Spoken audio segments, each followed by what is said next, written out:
Eric Kelly III and a host of phenomenal speakers from all around the globe for this 7-day virtual event that you don't want to miss. The mission of the Black Business Expo is to raise scholarship money from kids all the way from high school all the way from college. The Black Business Olympics is one of the largest Black business showcases in the world. It is an opportunity for businesses and companies to showcase their businesses globally. We are going to be giving away laptops up to $5,000 away to students.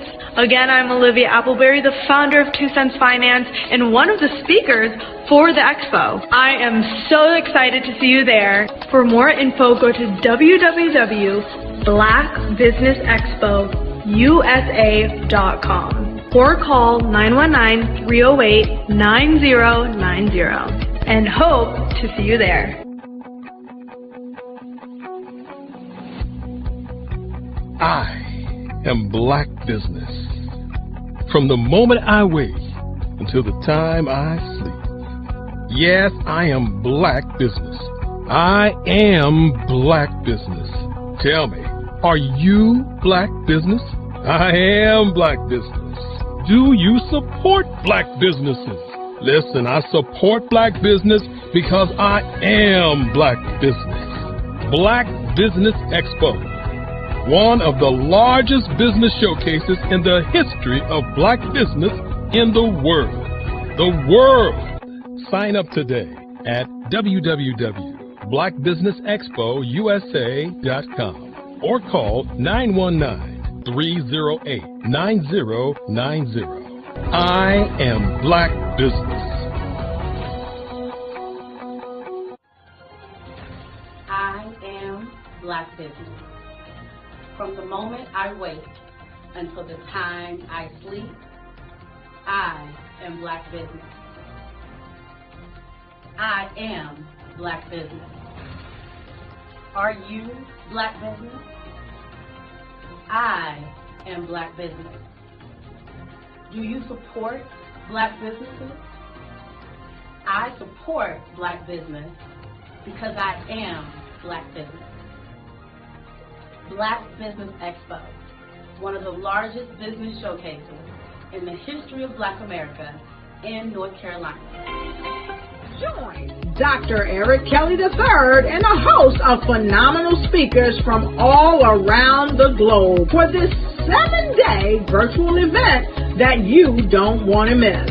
The mission of the Black Business Expo is to raise scholarship money from kids all the way from high school all the way from college. The Black Business Olympics is one of the largest Black business showcases in the world. It is an opportunity for businesses and companies to showcase their businesses globally.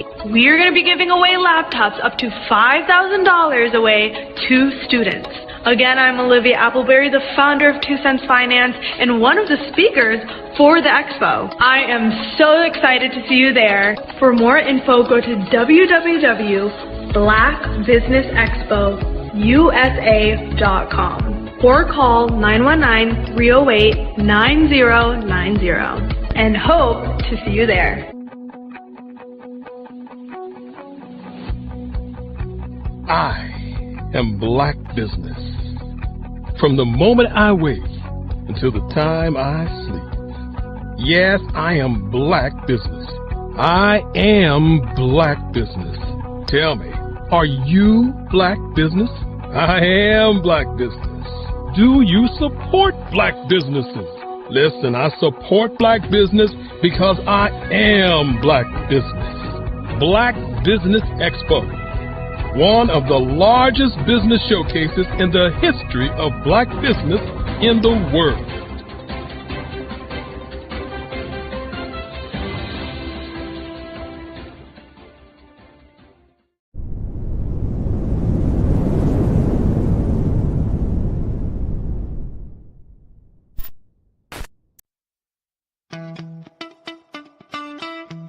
How many times have you been asked to help someone you didn't even know? A student, a business entrepreneur?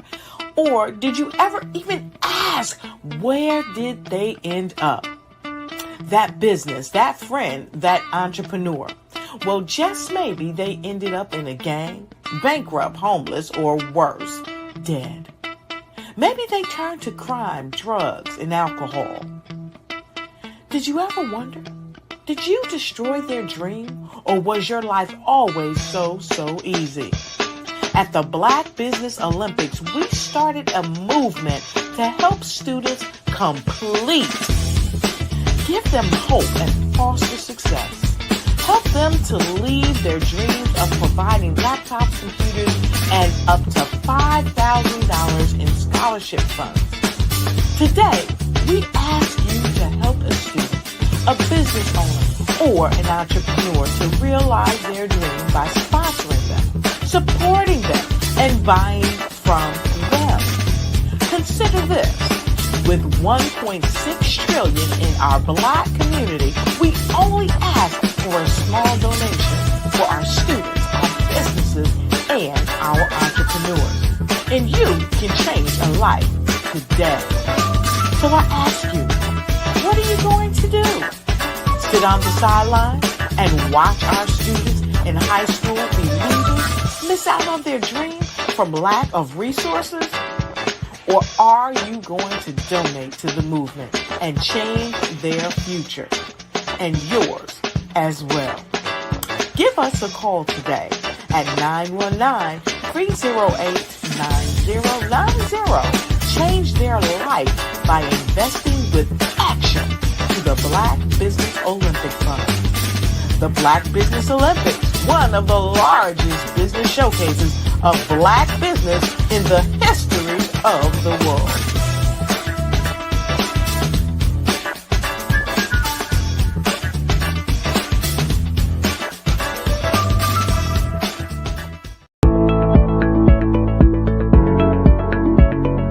Prepare for what's coming and dominate in economic winter. Stand strong and thrive by showcasing your great products and services globally through the Black Business Network and Black Business Olympics. The Black Business Network has showcased over 2,000 companies with over $7 billion in sales each year. Over 10 million attendees have viewed the rebroadcast each month. Through the Black Business Olympics, unique styles of business training and mentoring are turning students into business owners and entrepreneurial warriors who will dominate in any economy. Gain the ultimate advantage of the Black Business Olympics, 7 days of unbelievable topics and speakers speaking around the globe. Donate your time and experience to provide expertise and scholarships to students worldwide and change the world. Now, more than ever, new insights, tools, strategies, and capabilities are needed. This is your chance for a major presentation to the world. Fill out the form and join the more than 2,000 speakers who have presented to over 200 countries. Join the Black Business Network streaming live into the Metaverse, STEM City, Black Multiverse Enterprises, Hulu, Amazon, YouTube, iHeartRadio, Apple, Facebook, LinkedIn, Pod TV, IBM TV, Spotify, and Google Podcasts. Sign up today. Spaces are limited, and we will see you there.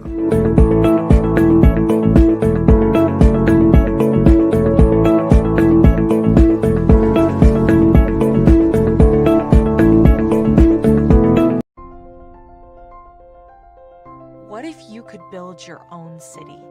A place where every child can find nurturing people to help them achieve their full potential. A place where every adult can access job training support. Where health education is abundant. Where social justice ruled the land. A place without limitations. Welcome. You have arrived at STEM City, USA. It is what every city should be. A safe and trusted community where you find people and resources to help you become everything you are and beyond. STEM City is unlike anything you have ever experienced. It is a digital twin of the world around you, only better. STEM City is about energy and soul renewal. It is more than a digital world. You can almost feel the power of live cultural events, music, and theater. STEM City promises a better future for children with caring mentors and hands-on activities with dedicated tutors to support our youth. STEM City is your passport to a healthy lifestyle with weekly events addressing our community's many issues. STEM City is your financial well-being with helpful information on wealth management, career advancement, job training, and so much more. STEM City is the community you deserve. It is the city where your dreams can come true. STEM City USA, a place in the sky that is accessible to all who reach for the stars.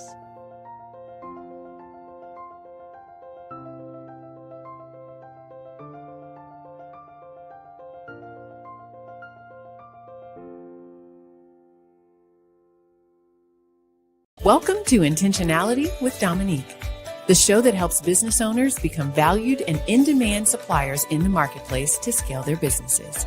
Let's start today's show with host and intentional connector, Dominique Simpson Milton. It's my favorite question to ask, but what would you say is the difference between working in your business versus working on your business? Oh my goodness, it's a mindset for sure. And prior to working with the council and working with you, I don't even know that I placed as much emphasis and importance on it. But now I understand the importance of working on the business, which is that business development, strategic planning, taking that 30,000 foot view, every 6 months and definitely at least once a year to find out what's working well, what's not, pivoting if there's a need to pivot, adding new verticals. Like that's working on the business. Working in the business is the day-to-day operations. Right. Putting out fires in the day-to-day, responding to emails, that type of thing. And working on the business is setting a strategy based on, what's going on in your various industries.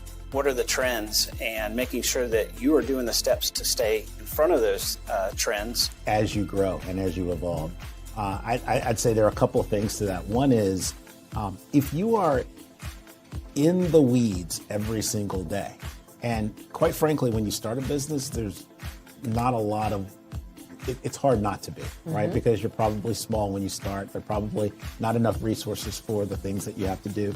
That's normal.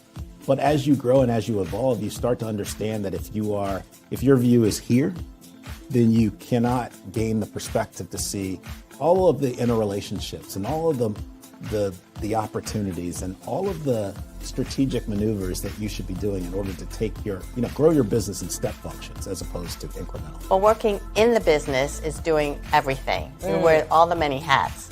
Working on the business is finding out what hat you like and then being able to put in processes, systems, people that will help complement your skills. Chasing the dollars, trying to make sure payroll is done.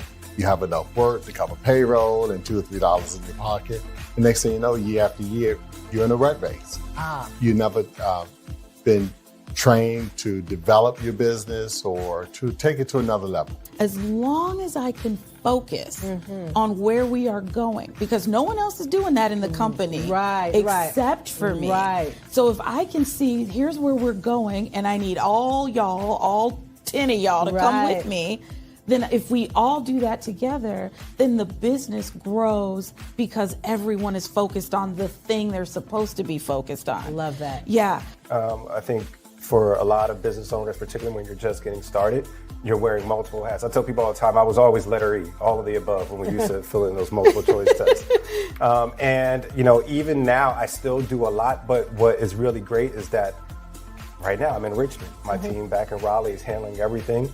I don't have to pick up the phone. I don't have to check that email because I know that they can take on whatever is being thrown at them. Take time to slow down in order to speed up. Invest in CVM SDC developmental programs each year to grow your business. Working in equals maintaining. Working on equals growth. Visit cvmsdc.org for more information on our development programs. email us at info@cvmsdc.org.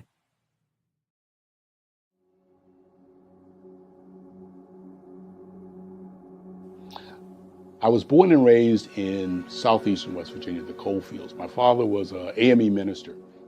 For me, I was very fortunate. Even though I grew up in the segregated South, I was surrounded by flourishing black businesses. Doctors, lawyers, bankers, dentists. They were all there and they were all successful. And I guess that's part of my dream, is to see that success come back. My name is Joseph Simmons, and I am the founder of the Center for Micro-Entrepreneurial Training. We have this moment in time where we can change the trajectory of people. And our focus is on women, black and brown entrepreneurs, and their access to capital, their ability to build thriving businesses, the ability to employ people. There's a study that showed that in those three communities, especially black and brown communities, $1 stays in those communities for 30 minutes.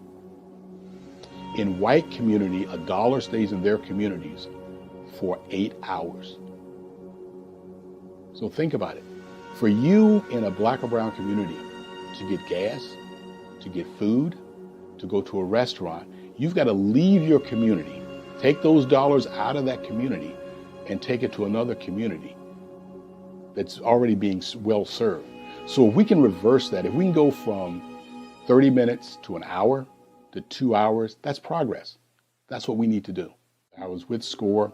And then in May of 2020, of course, the events happened in regards to the murder of George Floyd. The other thing that I was experiencing was the denials of federal funds for small businesses. And it revolved around one thing.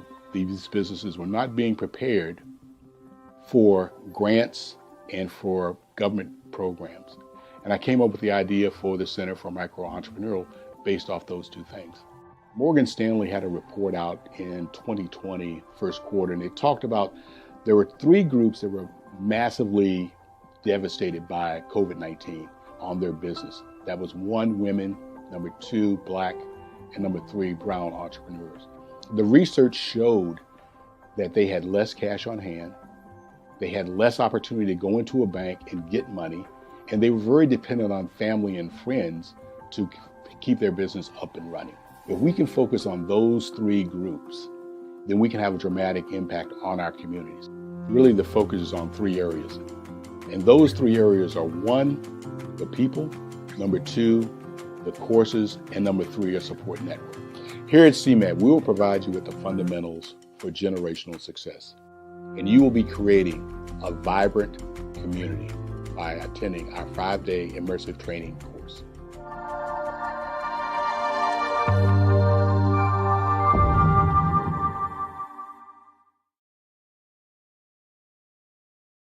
I was born in a little village on the island of Haiti. Many deadly diseases pounded me. It is as if they were on a mission to end my existence on this earth. I refused to give up. In 1983, I left Haiti and came to the United States of America. And I came with $5, 2 shirts. I didn't speak any English. I came to Atlanta. I got a job. I was a doorman. I was a doorman with a dream. What I used to come on stage. I'd rehearse this moment that I'm standing in front of you. That's the power of a dream. Maybe today is the day you begin acting as if you already have it. And then step out with full force. Take a risk. No condition is permanent.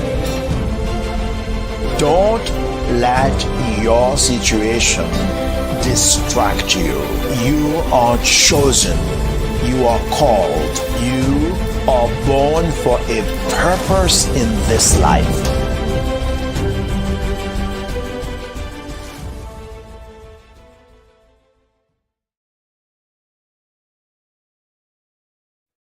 Hey everyone, it's Grant McGaw, CEO of 5-Star BDM and host of the award-winning Follow the Brand podcast and TV series, where I help you to build a 5-star brand that people will follow. My genius is personal brand development, through intelligent communication and helping you achieve your business and career goals. I am a requested speaker on digital technology and brand development issues. I want to work with you to increase the value of your current opportunities while attracting new ones. Every one of you is unique, and we all share challenges that can be addressed through smart branding. As a super connector, I work with you as an executive coach to guide you along the complicated business and career development road, providing the enhancement tools and information you need to succeed. Together, I will help you succeed in today's challenging business climate. I will evaluate and measure your progress. Best of all, I am right alongside you every step of the way.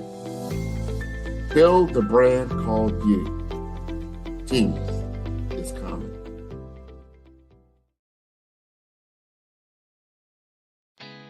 Did you know women represent just 3% of Fortune 500 CEOs and less than 15% of corporate executives at top companies worldwide?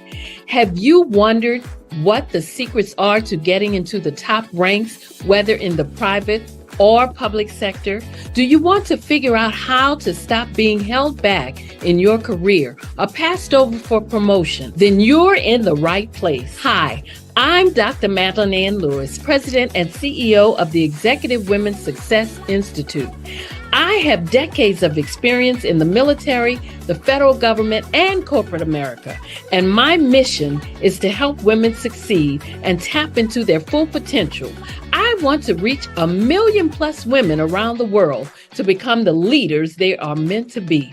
So if you want to move into a management or executive level position, or maybe you are a female veteran transitioning out of the military into business entrepreneurship, then reach out to the Executive Women's Success Institute at 301-693-3284. Let us get you on the fast track to success.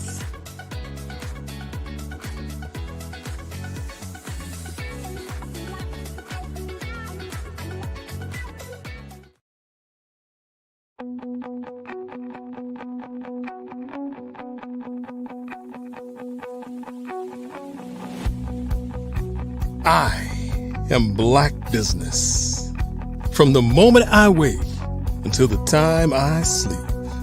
Yes, I am Black business. I am Black business. Tell me, are you Black business? I am Black business. Do you support Black businesses? Listen, I support Black business because I am Black business. Black Business Expo, one of the largest business showcases in the history of Black business in the world. The world! Sign up today at www.blackbusinessexpousa.com or call 919-308-9090. I am Black business.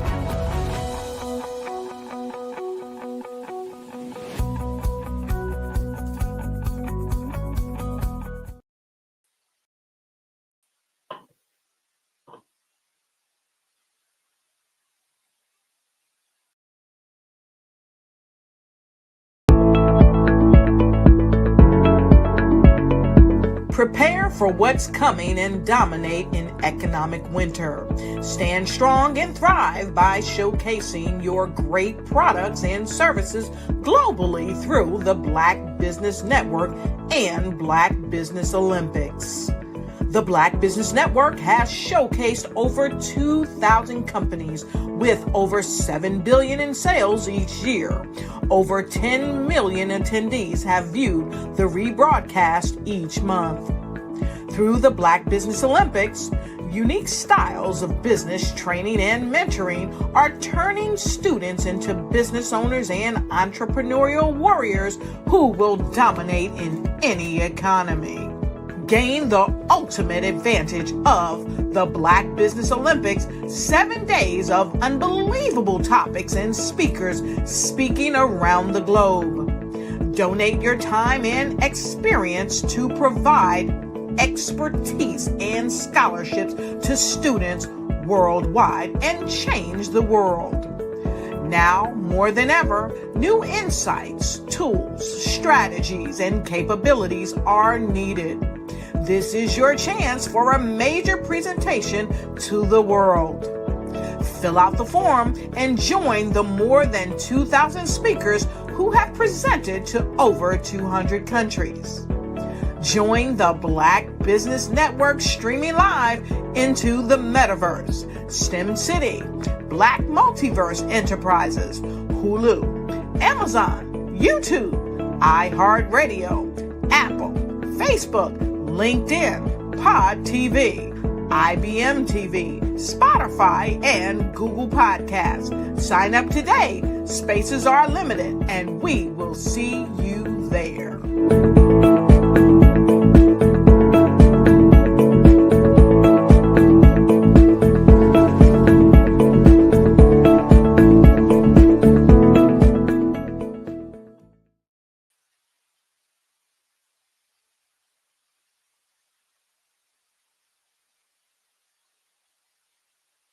Good morning, Black business owners, entrepreneurs, thought leaders, and corporations. Welcome to the Black Business Network.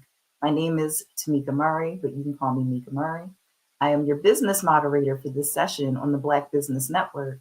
The Black Business Network is a 24-hour business network showcasing Black businesses, business owners, entrepreneurs, and thought leaders worldwide. We have speakers from North Carolina, London, Singapore, Africa, Japan, and cities all over the United States. The Black Business Network is a global community sharing its business knowledge to empower, inspire, and educate businesses about business. Our first speaker needs no real introduction. He is Dr. Eric Kelly. In the landscape of Black entrepreneurship, Dr. Eric A.W. Kelly III stands as a towering figure, revered as the godfather of Black business expos. Born in Washington, D.C., and driven by a passion for excellence and community upliftment, Dr. Kelly has transformed humble beginnings into a global legacy of empowerment. As the director of the Eric Kelly III Museum, he carries forward the artistic legacy of his great-grandfather, Henry Stansel, honoring Black artistry through curated exhibitions that celebrate cultural brilliance.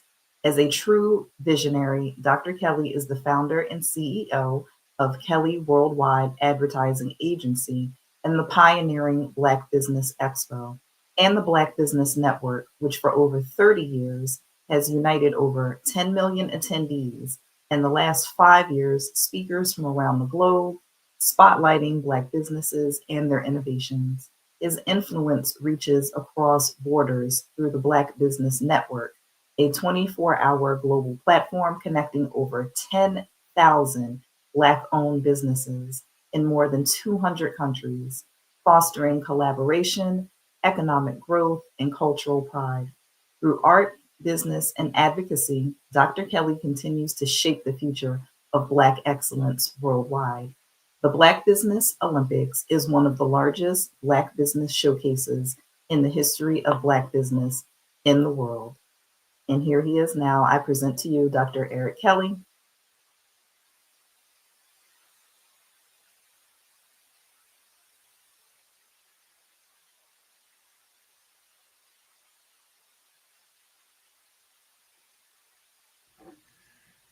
Yes, indeed. Yes, indeed. Yes, indeed. What a day. What a day. I thought I'd put everybody in suspense and kind of just hold back just a little bit because I am so excited. It's just amazing. People ask me all the time, where do I get the energy from? And I tell them, I got a chance to wake up today. I got a chance to breathe the air. I get a chance to share with people all over the globe the magnificence and the incredible opportunity that they are because they are alive. Well, welcome, Dr. Kelly. And remember, genius is common, and I'll see you on the other side. Thank you. Thank you so very much as we get prepared to start this week. It's been a great day. You know, many times when you're ready to go, you're fired up, and you just want to open that door. And the door today is the Black Business Olympics. I'm Dr. Kelly, and I want you as a business owner, as a student who's watching the show, I want you to understand why we do what we do. The Black Business Olympics is a 24-hour network, and what we work on each and every day is to inspire, to communicate, and to help young people transform their lives into a greater time. For those of you, if this is the first time that you've come to the broadcast, let's talk a little bit about what is going to be happening this week. 7 days. Many times people ask the questions, why the Black Business Network? Why the Black Business Olympics? And what I say to them is this. We must begin to connect the dots. And when I say connect the dots, I'm talking about people all over the globe together so that they can begin to see each other and do business together. During the pandemic, when all things were in disarray, when there was uncertainty, when people did not know what was going to happen, we decided to do the Black Business Olympics 5 years ago.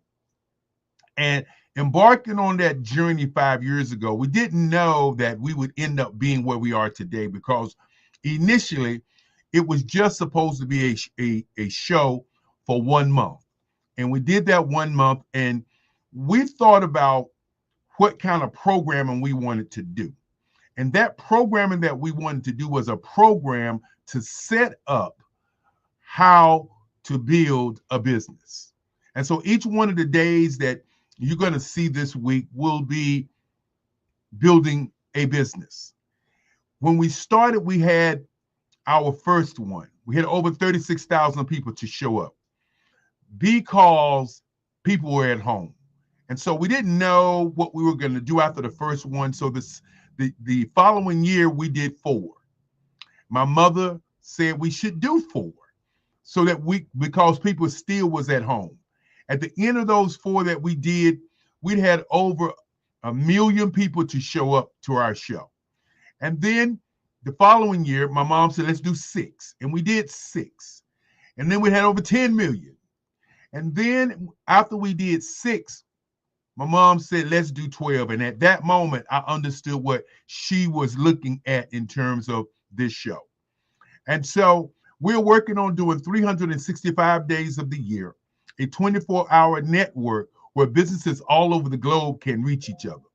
And so with that being said, each day is a day focused and themed day on different aspects of your business. The speakers that we have this week, these 7 days, will be all over the globe, everywhere. Portugal, South America, the UK, North America, Australia. You know, it always gives me great joy to have an opportunity to speak to people who are excited about sharing their business. So on Monday, today, we talk about inspiration, education, and empowerment. Then on tomorrow, we'll do sales. We'll do marketing, advertising, merchandising. We will also do public relations on tomorrow. And we have speakers from 8 o'clock in the morning to 8 o'clock in the evening to talk about those particular subjects. And then, of course, on Wednesday, we'll talk about 64 ways to do your business on social media, where you get a chance to look at the social media landscape. You know, many times people talk about business, but do they really understand that the social media landscape allows you to advertise, to market, to sell products and services for free? With the advent of the newest, what we call the newest trend coming, which is to sell products and services online. We've been selling products and services online for the last 5 years. And so the new trend that they're talking about is a trend we've been doing for the last 5 years. So we want you to understand these business owners are coming to sell their products and services online. Now, on Thursday, we do diversity, equity, and inclusion. Diversity, equity, and inclusion. And with diversity, equity, and inclusion, what we do is we talk about businesses dealing with diversity, equity, inclusion, and access to capital. Now, on Friday, we do Generation X versus Generation Z. Each day is a theme day. And so on Friday, we'll be talking about the young people. When you understand that the average age in the world right now is 30 years old. You know what's really funny? When we started the Black Business Olympics, the average age in the world was 27. Just think about this. Just 5 years ago, it was 27 and 14 in Africa. And today it's 30. This is just 6 years later. It just kind of shows you the way that the world is moving and how fast and rapidly the world is moving. The age limit is 30 years old and 17 years old in Africa. And the reason that I always pop the African situation is because there's over 1 billion people in Africa. There's over 1 billion people of African descent or African Black people on the rest of the world. So on Saturday, the Saturday theme is Black business and the culture. And we'll talk about Black business and the culture and health. And then on Sunday, which is what I call the great day, we talk about innovation. We talk about technology.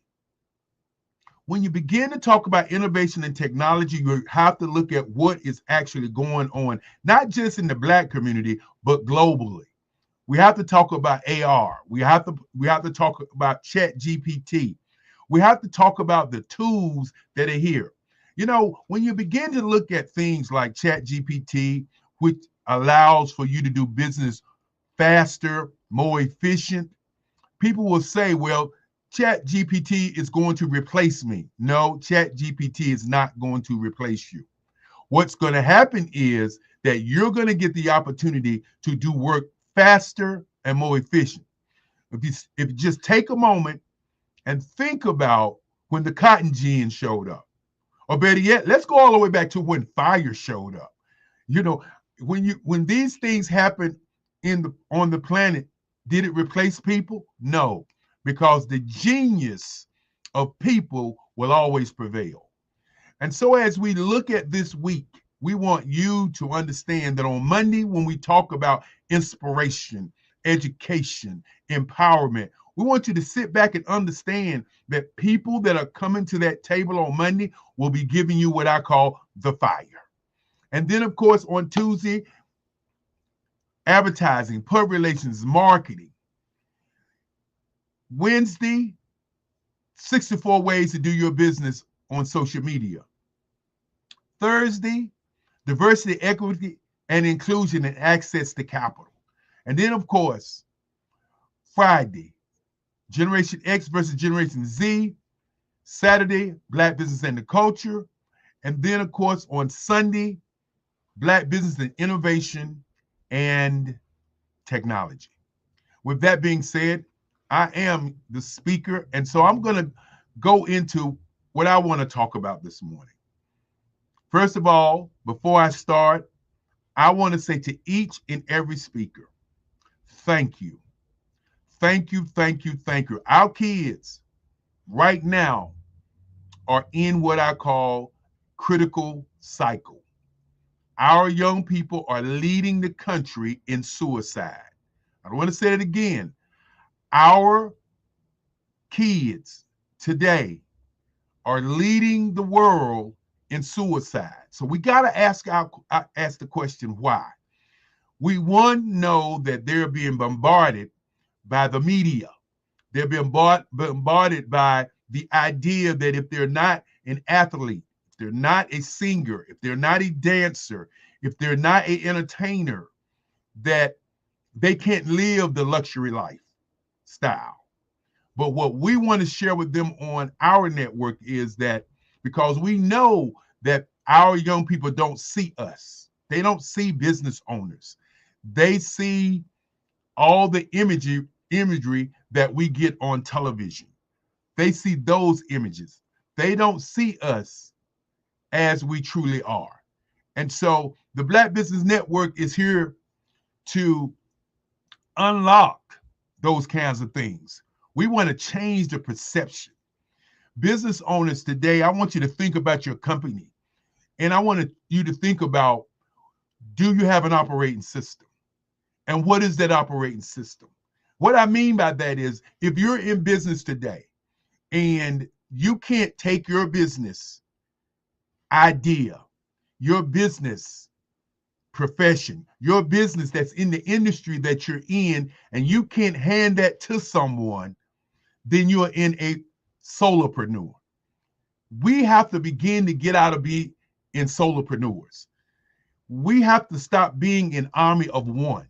If you cannot take that business and hand it to somebody, and you take a vacation to Paris, or you take a vacation just to not go to work today, then that means that your operating system has not been defined. So this morning, I want to talk about your business operating system and your personal operating system. Before I talk about that, I want you to sit back and enjoy my great-grandfather's thoughts. Many times when I begin to talk, I talk about my great-grandfather, I talk about my grandmother, Henry Stansel and Lovella S. Kelly. And my great-grandfather used to say that there are about 10 things or 11 things that you need to begin to understand to be a great individual, a great motivator, a great influencer. And the principles of transformation that my great-grandfather would talk about is number one, which is thinking. He would say the number one thing on the planet today is to think. Then he would say number two is sales. And many times I hear people say, I can't sell. Well, when you understand what sales is not manipulation. And many times people go into working on how to manipulate people to follow them. No, sales really is influence. In other words, my biggest quote is, what you're looking for is looking for you. And that's the same in sales. My great-grandfather used to say, when people would say you can lead a horse to water, but you can't make him drink, he would say that's the biggest lie of all times. Because he would say if he take a handful of salt and put it in that horse's mouth, then that horse would drink the water. You are the water that people are coming to.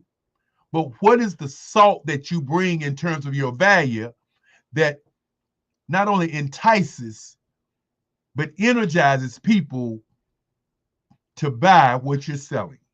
He also would say that number three was research. In your industry, do you actually do the research, or do you come into your business and say, I want to do it my way? Doing it my way sounds good and sounds easy, but if you don't research the industry, how do you do it your way to be successful? And many times we push through so many things and we find out 5 and 6 years later, as we go out of business, we went out of business because we didn't do the research.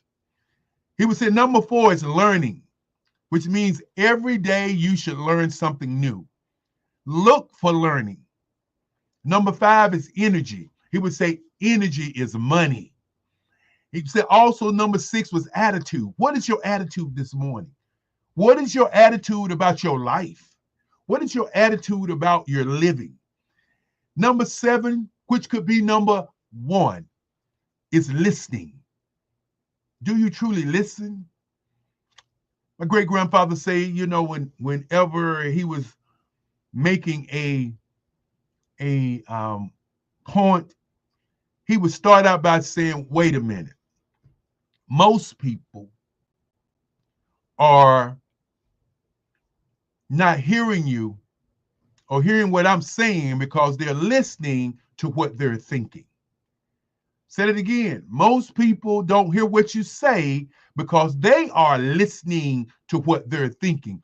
Are you listening every day and watching the signs that move around your world, that move around your business? Do you see the signs that allow you to see where you're going? Number 8 is be consistent. You know, I talk about consistency just like talking about the Black Business Olympics. We have been doing this for the last 5 years. This is year 6. And when we first started out, people said it wouldn't work. People don't listen. People are not going to come. And what we found out is that not only are people showing up to come to listen to what we're doing, they are engaging with our speakers to do business. And then, of course, number 9, I want you to think about your telephone on number 9. It's duplication. If your operating system is not duplicatable, then what really is it? Is it you or is it your system? And then he said number 10 is execution. Execution, execution, execution. Do you execute every day? Now, number 11, which brings all of this home, is belief. None of these things will happen, or none of these things can happen if you don't believe in who you are. If you don't believe, it's just not going to happen. As we look at the future and we look at business, you have to believe. And when I talk about this morning, and when I talk about belief, I want you to understand that belief in yourself and believing in what you're doing is the cornerstone for all the things that you are working to achieve. So as we talk about your operating system, my newest book called the Who, What, When, Where, How, and Why book is on sale right now. And this book talks about the importance of investing your strategy in your personal operating system. You know, when I talk about an operating system, I want to take you all the way back to Madam C.J. Walker, her beauty system. You know, what kind of system did she have in a time of racial tension? What kind of system did she have to create a beauty system that went all over the nation? Look at your business system and ask yourself, is it a billionaire system, a millionaire system, or a thousandaire system? It's very important to look at a person like George Washington Carver, who made over 300 products out of the peanut. What was his operating system? Again, as we look at duplicating your system, let's go to full circle. Your telephone. Your telephone has apps on it. How many telephones are sold each and every day? What do the apps represent on that phone? The apps on that phone represents what the operating system is utilizing to create a success on the phone. Now, with that being said, I want you to think about your personal operating system. Now, as you're looking at your personal operating system, not your business operating system, as I always say, I don't get paid by the hour, I get paid by the breath. Think about that for a moment. Your personal operating system should be in a space where you have your own mastermind for your audience, that you have a book for your audience, that not only do you have a mastermind for your audience, but a book for your audience. you are able to go to spaces and speak for your audiences. That's a personal operating system. That's an operating system where you're getting paid for being you, not getting paid for your business, but being paid for harnessing the power of what you retain on the inside. I say to business owners all the time, you spend 10, you spend 15 years in business, and then you go and speak, and you only charge $3,000 to $5,000. But you've spent 10 to 15 years, and then you don't look at the industry and understand that the industry standard is $10,000, which means that it takes you almost 3 days to get prepared, which means that you should be charging $100,000 each time that you speak. And many people push back on that, and I say, why do you push back on your brilliance? So as we look at your personal operating system, I want to shift gears because I know that time is moving very fast. And I want to talk about your mind print, your operating system for your business, your mind shift, your mind state, your mindset. The reason I slow down here is because these are very, very important that I want you to think about this morning. What is your mindset this morning? Is your mindset that you're going to be successful because you're going to be successful because you've always been successful? Or is your mindset set on what your goals are? This morning, did you look at your vision board? This morning, did you look at what you wanted to get out of today? That's what your mindset is. But more importantly, who set your mind? How did your mind get set to think the way that you think? And so with that being said, you have to look at your state of mind. And what your state of mind is, where are you right now? Irregardless of what you've learned, irregardless of how you've learned, what is your state of mind right now? And what I submit to you, I want you to think about a mind shift. Are you a luxury item or are you an item? Are you a Gucci bag or are you a paper bag? Both of these bags carry things, but one is fragile and the other one is not. One is valuable and the other one is not. Which bag are you today? And I want you to think about this. What kind of product or service are you today? Now, in conclusion, I want to talk about your mind print. And your mind print is all about how you operate. The first part of your mind print is what I call your gray print. And your gray print is your subconscious mind. What you think about each day, what you think about all the time is who you are. That is the most important part of your life, whether you know it or not.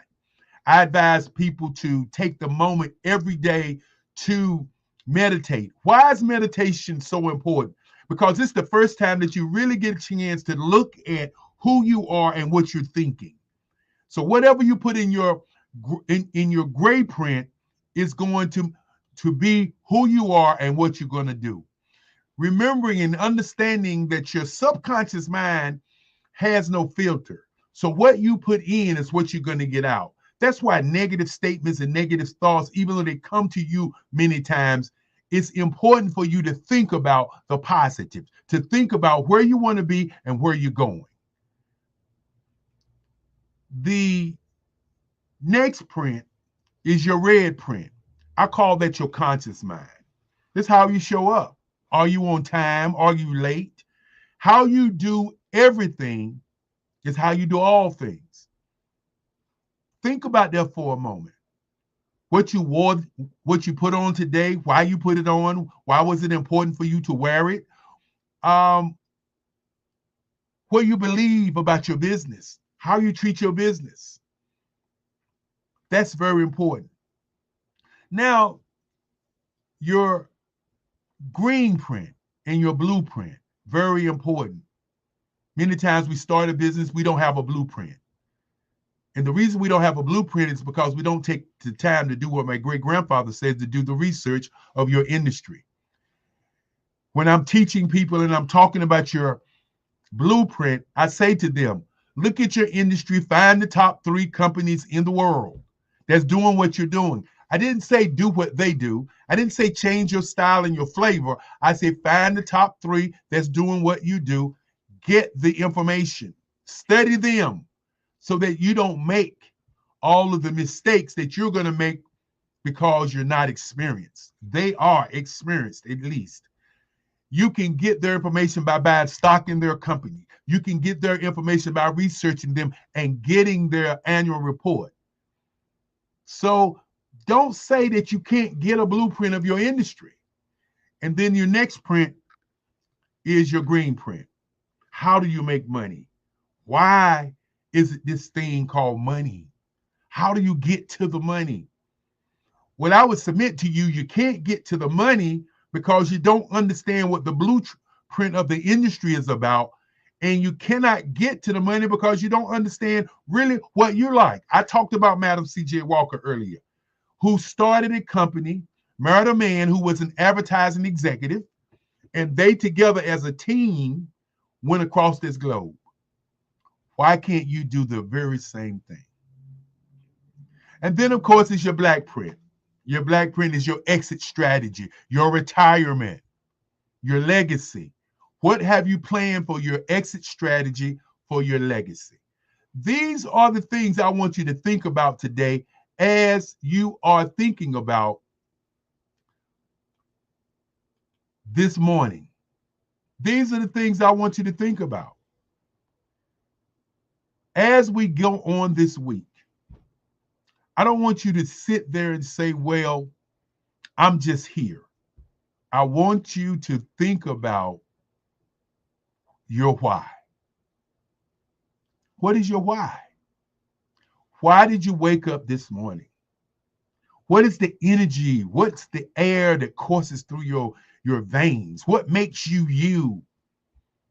My book, The Who, What, When, Where, How, and Why book is a book that breaks down how to think about your operating system, what it is, how to put an operating system for you personally, and also how to put down an operating system for your business so that you can take those operating systems and hand them to someone and they can actually be you or do you. As we get ready for our next speaker, as we get ready to bring our moderator back up, as we get ready for this day to be a great day, we want you to think about why are you here? What is your business? How do you do what you do? Because you can be a solopreneur. You can be the person that wear the hats, the coats, the broom. You can do all of the work that you can do. But you can also be a leader, be a person that leads. Many times I talk about how do we get leaders to lead? And you can't get leaders to lead. Leaders lead because that's what they do. Not you have to tell them what to do. It's what they do. And as we get prepared for our next speaker, I want to say to each and every person, thank you so very much. Thank you for taking out your time, because our young people need to hear your voice. Because as I said before, our young people are leading in suicide. Why? What is the reason? Lack of information. In my last talk, I said, if I had one of these telephones when I was a young man, I would be a millionaire, possibly a billionaire. Because with the telephone, I have access to people all over the globe. I wouldn't be sitting there wondering and figuring out what I could do.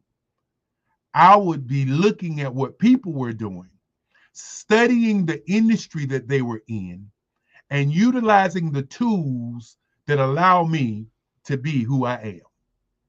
That is what we must do today. We must begin to understand that right now, with the advent of all the technology, we are in a space where we can do the greatest things in our power. And with that being said, I like to say genius is common, and I'll see you on the other side.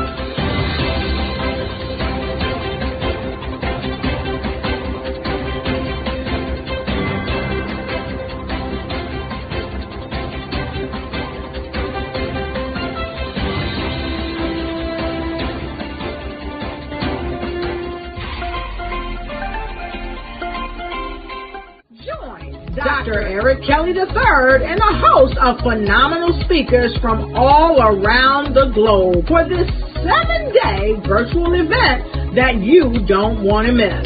The mission of the Black Business Expo is to raise scholarship money from kids all the way from high school all the way from college. The Black Business Olympics is one of the largest Black business showcases in the world. It is an opportunity for businesses and companies to showcase their businesses globally. We are going to be giving away laptops up to $5,000 away to students.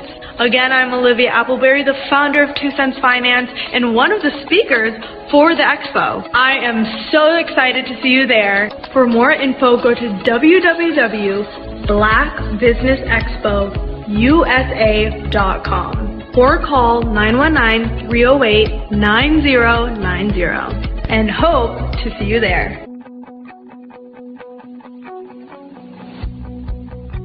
I am Black business. From the moment I wake until the time I sleep. Yes, I am Black business. I am Black business. Tell me, are you Black business? I am Black business. Do you support Black businesses? Listen, I support Black business because I am Black business. Black Business Expo, one of the largest business showcases in the history of Black business in the world. The world! Sign up today at www.blackbusinessexpousa.com or call 919-308-9090. I am Black business.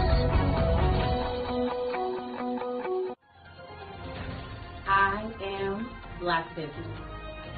From the moment I wake until the time I sleep, I am Black business. I am Black business. Are you Black business? I am Black business. Do you support Black businesses? I support Black business because I am Black business. Black Business Expo, one of the largest business showcases in the history of Black America in North Carolina. Join Dr. Eric Kelly III and a host of phenomenal speakers from all around the globe for this 7-day virtual event that you don't want to miss.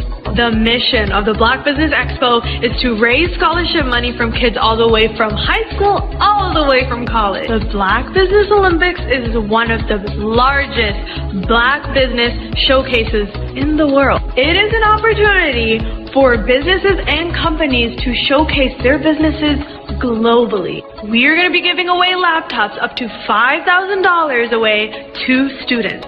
Again, I'm Olivia Appleberry, the founder of 2 Cents Finance and one of the speakers for the expo. I am so excited to see you there. For more info, go to www.blackbusinessexpousa.com or call 919-308-9090 and hope to see you there. I am Black business. From the moment I wake until the time I sleep. Yes, I am Black business. I am Black business. Tell me, are you Black business? I am Black business. Do you support Black businesses? Listen, I support Black business because I am Black business. Black Business Expo, one of the largest business showcases in the history of Black business in the world.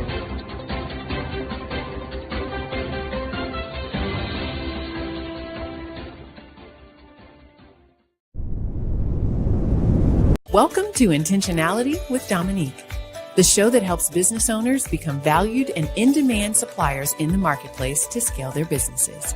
Let's start today's show with host and intentional connector, Dominique Simpson Milton. It's my favorite question to ask, but what would you say is the difference between working in your business versus working on your business?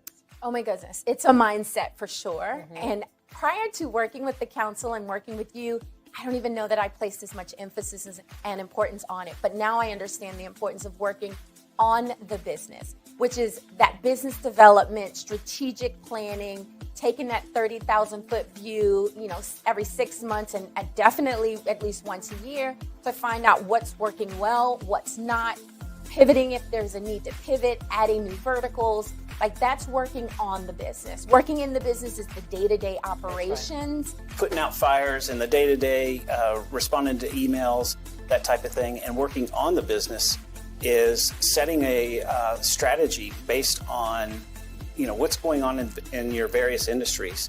What are the trends, and making sure that you are doing the steps to stay in front of those trends. As you grow and as you evolve, I'd say there are a couple of things to that. One is if you are in the weeds every single day, and quite frankly, when you start a business, there's not a lot of it's hard not to be, right? Because you're probably small when you start. There are probably not enough resources for the things that you have to do.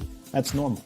But as you grow and as you evolve, you start to understand that if your view is here, then you cannot gain the perspective to see all of the interrelationships and all of the opportunities and all of the strategic maneuvers that you should be doing in order to grow your business in step functions as opposed to incremental. Well, working in the business is doing everything. You wear all the many hats. Working on the business is finding out what hat you like and then being able to put in processes, systems, people that will help complement your skills. Chasing the dollars, trying to make sure payroll is done. You have enough work to cover payroll and $2 or $3 in your pocket. The next thing you know, year after year, you're in a rat race. You never been trained to develop your business or to take it to another level. As long as I can focus on where we are going, because no one else is doing that in the company except for me.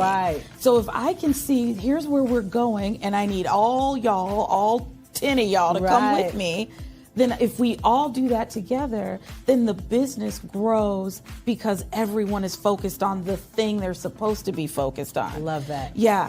I think for a lot of business owners, particularly when you're just getting started, you're wearing multiple hats. I tell people all the time, I was always letter E, all of the above, when we used to fill in those multiple choice tests.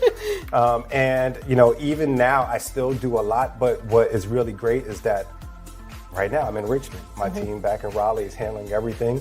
I don't have to pick up the phone. I don't have to check that email because I know that they can take on whatever is being thrown at them. Take time to slow down in order to speed up.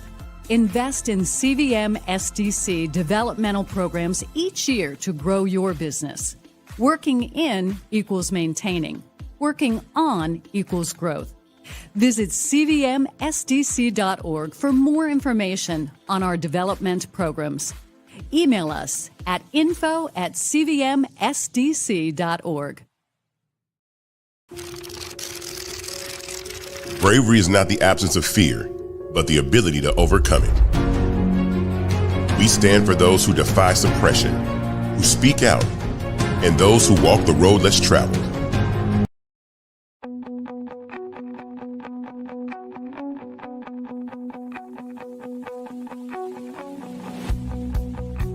I am Black business. From the moment I wake until the time I sleep. Yes, I am Black business. I am Black business. Tell me, are you Black business? I am Black business. Do you support Black businesses? Listen, I support Black business because I am Black business.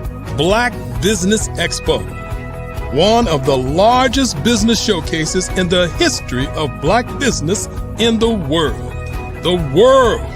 Sign up today at www.blackbusinessexpousa.com or call 919-308-9090. I am Black business.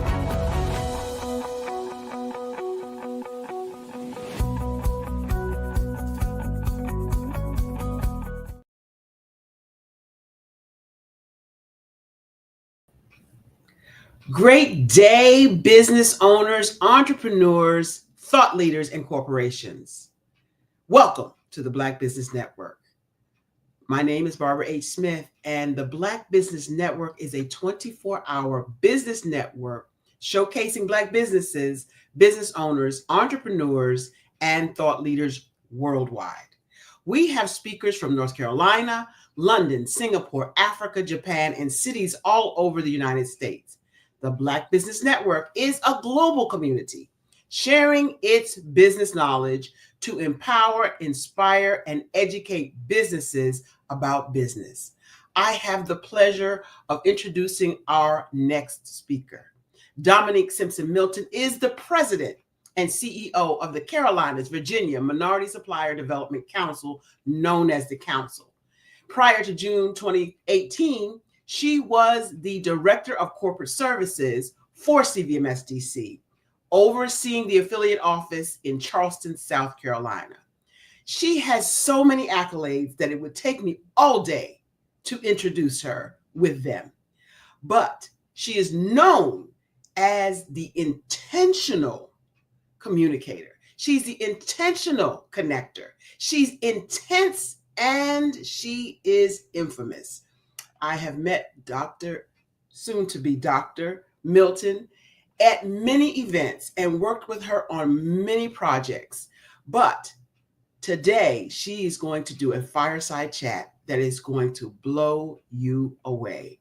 Help me bring to the platform Dr. soon to be Dominique Milton.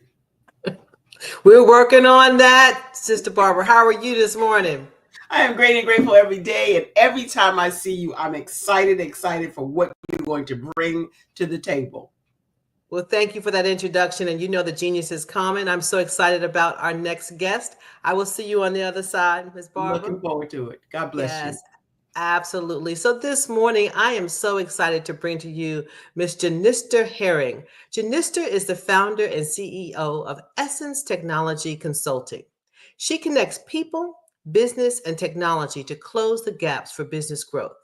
Janister has 30 years plus of highly experienced information technology, project management, technology management, and process improvement management experience. She has successfully navigated various industries, including manufacturing, utilities, transportation, wholesale distribution, finance, information governance, and communications.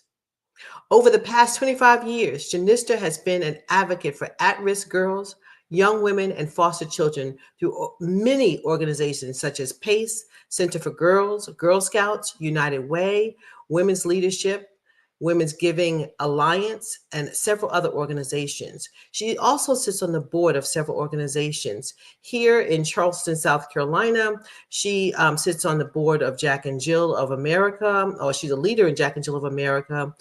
She's on the board of the Coastal Community Foundation and working with their Giving Circle and several other organizations. So without further ado, I want to bring Ms. Janister Herring to the stage. Come on down, Janister. Welcome. Good morning, Dr. Soon to be Dominique. How are you? It's soon to be. It's a lot of work. It's probably the hardest thing that I have done in my lifetime, but it is a labor of love. I'm working on a doctorate in business administration. It's focused on entrepreneurship and innovation, which is going to be exciting to help business owners like you are learning how to grow their business. That is so awesome. Yes. Well, this morning, before we get deep into your background, I really want to talk about your passion. You're working with girls who are at risk. Tell us why. Well, I don't think my story is different from a lot of people. Being a Black female, I was an at-risk girl, growing up with a single mom and a sister, and actually having some of those or not having some of those resources around me to navigate me around. So I wanted to be able to give back. I studied engineering. My aunt, she was the one that pulled me in that direction. I wanted to go into the Air Force. I felt like that would be easier for my mom, not have to spend money on a college education. Didn't know if I would get a scholarship at that time, but my aunt pulled me into engineering, and she was like, there's not a lot of Black female engineers 30 plus years ago. So I decided to go in that direction, and I haven't turned back. So when I got involved over 25 years ago, my first organization was Pace Center for Girls. And it was a facility where girls just didn't fit into a school environment. They had problems at home. Parents wasn't there to guide them in their way. So I became a mentor initially and became a board member to be able to help provide funding for them on a day-to-day basis. So that's good. Yeah, I wanted to start there, Janister, because I want people to see your heart and to see, how you give back, because so many people are successful, right? But everybody doesn't understand the need to reach back and pull up another young lady. And this show, we do this show so that we can give scholarships to students, right? We buy them computers so that they can do their work. And based on your background, how difficult that can be for somebody who's at risk. Exactly. Yes. And funding is very important, but what I found for giving back is just my presence there made a whole lot of difference in a girl's life. I helped mentor the kids that came through PACE. They really was there to get a GED because they weren't in a regular school environment. And a lot of times I didn't actually just show them the actual information. I just sat there with them, answered any questions, but they were smart. They had the passion as well to get their GED to grow, and just being there for them actually made a lot of difference. Excellent. Yeah, a lot of times it's just being in the room and people seeing that things are possible based on being able to look at you, right? So now let's go back to your background. Your aunt got you into engineering. She was right. There were not a lot of women in engineering, right? But now there's quite a few, but still, now that you have that experience, you stand out from others. Tell us about the background, your educational experience, and how you grew to be where you are today. Well, I have an electronics engineering degree from DeVry Institute of Technology. I think it's DeVry University now. Got my Bachelor of Science in 3 years. So it was very intense. It was very intense. We didn't get summers out. So I had to be very focused and dedicated on knowing exactly what I wanted. These days, people jump back and forth with their major, but I didn't have that luxury. Couldn't call home. So I needed to be fully dedicated, work 7 days a week in the labs, everything. So that was where I got my work ethic, I think, at that point. Then I graduated. My internship was with NCR, National Cash Register. I began to work in a manufacturing plant, actually repairing some of the motherboards that were in the computers and the point of sale terminals and scanners. So you were hands-on. I was hands-on. Yes, I was hands-on. I got promoted. I went into, after I graduated with my BS, they promoted me to work with the design engineers. So some of the point of sale terminals that you see now, I'm proud to say that I probably have my fingerprints on some of them now that you actually do. So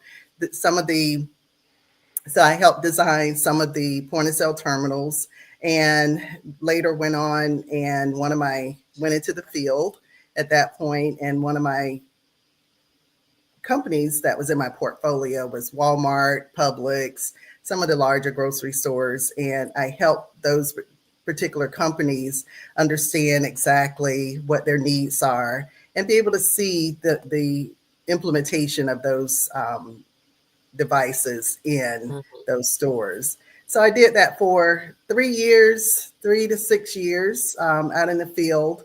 And after that, had a family, got married, family came. It wasn't a 9-to-5, so I had to pivot my career a little bit to be able to take care of my family. And that's where I went into software development.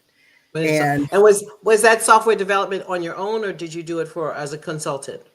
As a consultant, employee, I was a consultant. So I worked with various different companies to help the businesses to understand exactly what they were needing, what their requirements were. And then I transformed that into a technology solution where I worked with several different developers, and I guess now they call them coders, to understand exactly how to streamline their process and make their process more efficient. That's good. So for our young people that are listening, I really want them to understand the importance of getting their degree, right? So nobody can take that away from you, but you built a foundation so that when you want to spend time with your family, you had some flexibility to be able to consult and give back, as opposed to working a 9-to-5 and having to punch that clock, right? You had that flexibility. And when you have your degree, you create that, you build that for yourself. Would you agree? That is, yes, I agree. If I didn't have that foundation, I wouldn't be able to make some decisions on my own. A lot of times it's, the degree is a stepping stone, that first step to get you in the door to actually see, exactly what you want to do and actually see the employer, see that you are able to learn. Because a lot of times the employer, once you're in the door, they're going to train you the way they want you to be trained, but it actually lets them know that you're teachable, you're learnable, and you're able to be dedicated to stick to something to the end. So let's talk about that dedication, all right? Because I'm finding that a lot of young people don't have that level of dedication. Like I heard you say you went in and at the ground level, you were doing the coding, you were working manually on the boards and getting that experience. And so there was nothing that was underneath you, even though you had your degree. You knew that you had to learn the basics to grow and develop. Talk about that, because a lot of people think, I come into an organization, I have a degree, I can just jump straight to X, right? Yes, when you haven't done A, B, and C. Let's talk about that for a minute.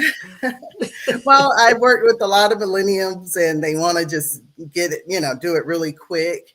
They want to be CEO, the day they walk into the door, and not knocking that at all. That is, having a passion and wanted to better themselves. But sometimes you do need to have the patience. That was one of my mentors. That was one of the things that he said, because I was just like that 30 years ago. I wanted that corner office, but I realized that there's a lot of learning in where you are at that particular time that you would need to push forward and go on, move from one level to the next.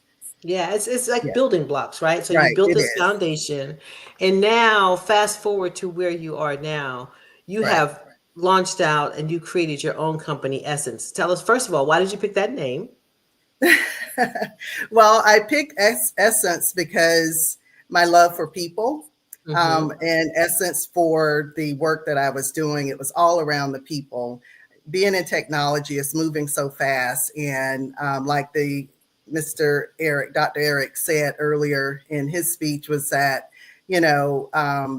AI, artificial intelligence, we feel that that's going to change and, remove people from, their jobs and things like that. But it's not. It's just going to make you more creative in what you're actually doing, provide more information faster to you to be able to do the job that you're doing and bring efficiency as well. So I really wanted to just make sure that the people knew that they're still there, they're still needed. And like I said, the work that I do, I actually connect people, business, and technology to be able to fill those gaps that they may have with the technology solution, which we need people to carry those things out from the requirement all the way to the implementation. Yes, well, we have that in common because we like to connect people, right? And I'm glad that you said that AI is not something to be fearful of, right? Because a lot of people, you have a couple of different camps. You have a camp of people who are just totally fearful of it, right? And those people who feel like it's going to take all the jobs away, but you are still going to need that human interaction, right? Human interaction to drive the AI. And as a business owner, they say if you don't embrace it, you don't have to embrace it, but if you don't embrace it, you will go out of business, right? Somebody is going to eat your lunch, right? Understanding technology. So do you help business owners understand technology? I do. My focus, my ideal customer is the small and medium companies that are, they do have some fear or may not have all the funding or budget to be able to go full force. So I do the research for the companies to actually show and understand exactly where their requirements and how they can scale their business and attach that to a technology solution that fits their need. Okay. So we're talking to business owners all around the globe, right? Yes. So if a business owner is listening, give us an example of a problem that a business owner might face where you can come in and help them. I currently have a client and the client doesn't have anything. The only thing they have are QuickBooks. And that's, of course, finance is very important that she needs that. But what I would do is I would come in and do a strategic plan on that particular company to help the company to identify exactly what their I would like to, instead of calling them gaps, I would like to call them opportunities are to grow their business. So the opportunities, we would look at the opportunities. It doesn't have to be technology. It can be streamlining a new process or to help them to do things more efficient. So I would come in, provide that to them, and then I will customize their technology solution or in their process to ensure that they can grow 5-10 years out. Okay. So I've seen you do that for some organizations that we're part of, where you've given us high-tech solutions, be it voting, being able to see, our finances. You created those solutions for us in this organization. So just to rephrase it for some business owners that are listening, if you have manual processes, let's just say everything's on an Excel spreadsheet. If you don't have a way to track your customers, right? You can come in and you can look and do a complete analysis and say, if we use technology to automate you in this way, we can get X results. Right. That's correct. I do have a client that she needs a customer relationship management system to where it is a nonprofit. So there's not a huge budget there, but I was able to move her Excel spreadsheet to actually, it was a free platform and a lot of nonprofits don't know that there are some companies technology companies that will give a number of members free membership. And this was Salesforce. And they were able to expand that way to where they can do email campaigns, they can collect their donors very easily, and they could be able to communicate through a website as well through this particular tool. Okay, that's great. So let's break down CRM because some people really don't understand what a CRM is. So we had a customized CRM built for our company, for our nonprofit, but a CRM enables a company to be able to manage their database of customers, right? So that if I talk to customer X and you're on my team, you can then go in and see what I said to customer X, and be able to pick up right where I left off and talk to that customer. That's correct. And being able to reach out to them, and if you've had a conversation, be able to have a date stamp on that, and, be able to follow up with them periodically to make sure that you're constantly being engaged with them at all times. Okay. All right, good. So technological solutions for customers, right? Now you can work with a very large company. I know you said small and medium companies, right? Yes. So tell us how you scale your business to be able, if you're working with a medium-sized company now and a large company says, hey, Janister, we saw what you did. We love it. We are looking for you to help us out. How would you scale to be able to accommodate that customer? I am forming a lot of different partnerships now just to be able to have resources that have the knowledge that I could be able to take on a large company. So I have 3 different partnerships, strategic partnerships at this point. One is a design and development company that is very good, and they have a full staff where I can pull a resource at any point for any development, customizable project that may go on for a large customer. And they do smaller contracts as well. And I have a managing services provider as well that provides more of the infrastructure, your networking, your, websites, different things like that they can provide that. And then I have a strategic partner who's a former Ernst & Young, one of the big 4, that so just being able to pull all the talent together, that we have partnerships that we're working both ways to be able to manage and to support our customer.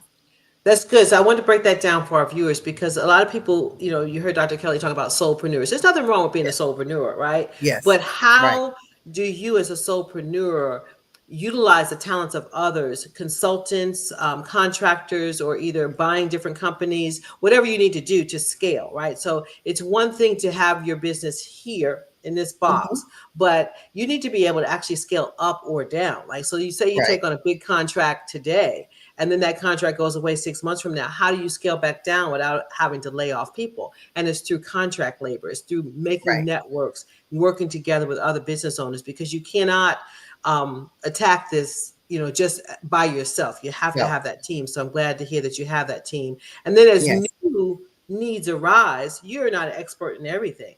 Right. So you have to bring on the talent that can help you in that particular field. That's good. That's very good. So where do you see your business going? Right now, my business, the way it's going is I want to make sure that I've merged my nonprofit passion with my business. So right now I'm actually seeing a merge into ensuring that my nonprofit they feel like they're on the same level as the larger for-profit organizations. So I'm not separating them at all. So my business, I'm looking to grow to ensure that I'm able to possibly develop an actual software that I can merge the two in some way and actually have them be able to function efficiently through my particular process. So I love that. Let's go down that path. So you want to create your own software, trademark it, and have other people utilizing your software to run their organizations. Yes, there you go. That's how we build wealth, right? Right, exactly. And that's what I'm looking for. I am new, so I am doing a lot of learning at this point, but I've met some really good, talented folks out there that has the same vision and passion that I have to grow. That's excellent. Excellent. So offline, we talked about financial strength. Let's talk about being financially strong so that, you're not kept awake at night trying to figure out how you're going to, pay the contractors, right? Talk about the importance of building a financially strong foundation so you're bankable. Bankable to me means you can go to the bank and the bank looks at you, sits down with you, has a conversation with you, a serious conversation, and says, okay, we'll extend you funds, right? Based on your credit worthiness, based on your history. Talk about that, Janister. Basically, just making sure that you have a good accountant in place that can help you focus in on exactly what your expenses are at any given point. I have a really good accountant that is kind of poking at me because this is new and I'm realizing that I don't know it all. So basically having, being able to initially, yes, you're going to pay yourself, but then making sure that you're putting the funds back into your business to make sure that it's growing financially as well. So those banks will be able to look at the growth that you have and being able to give you those loans on a whenever you need it. Yeah, very good. I have a whole capital readiness workshop that's about to come up where Yes. business owners can go to this capital readiness workshop. It's about a 6-week workshop. It's going to be free of charge, and they can learn how to get their businesses capital ready. You know, we're Right. not talking about going to a bank and asking for $10,000. We're talking about asking for maybe $1 million, right? So Right. that you can scale to the next level, because most businesses are not savvy enough right now to be able to walk into a bank to ask for $1 million, right? So Right. we have training programs that will take you through how to get your business ready so that you Right. look attractive to these companies that want to lend out money just to help you scale your business. Right.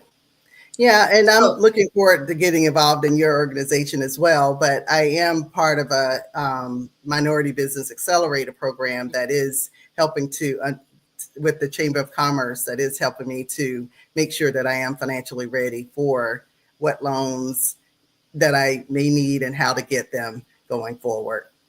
That's good. I'm glad you said that, because, you know, people think I only interview people who are in my organization, but I do interview people who are on their way to being in the organization. But you Yes. said something that's important, Janister.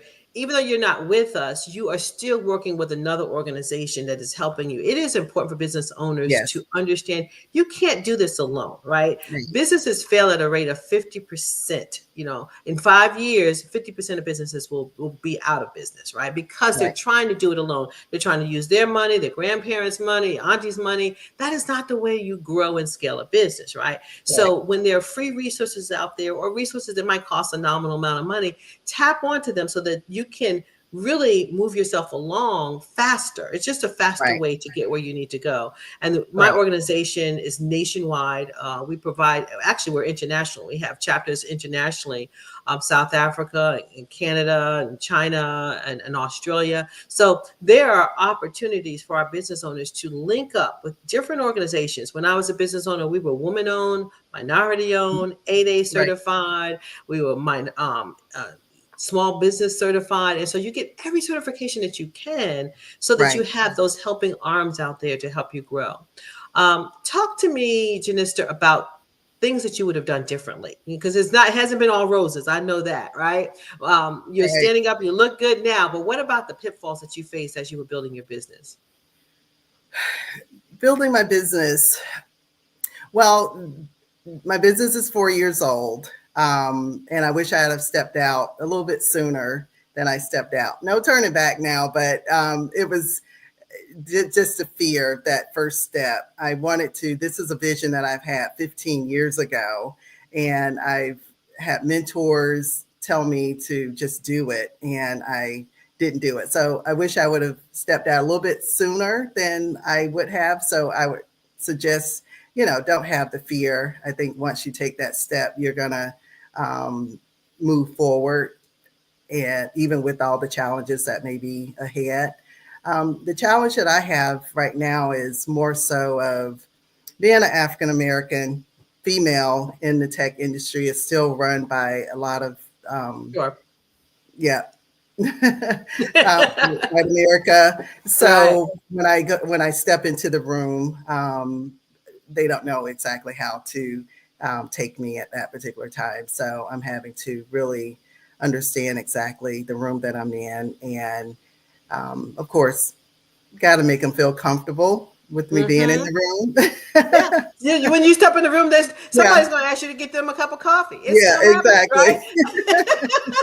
Are you taking notes? Are you going to get the coffee? It just does not matter what your status is, what you've accomplished. When you look a certain way, they have these preconceived notions, right?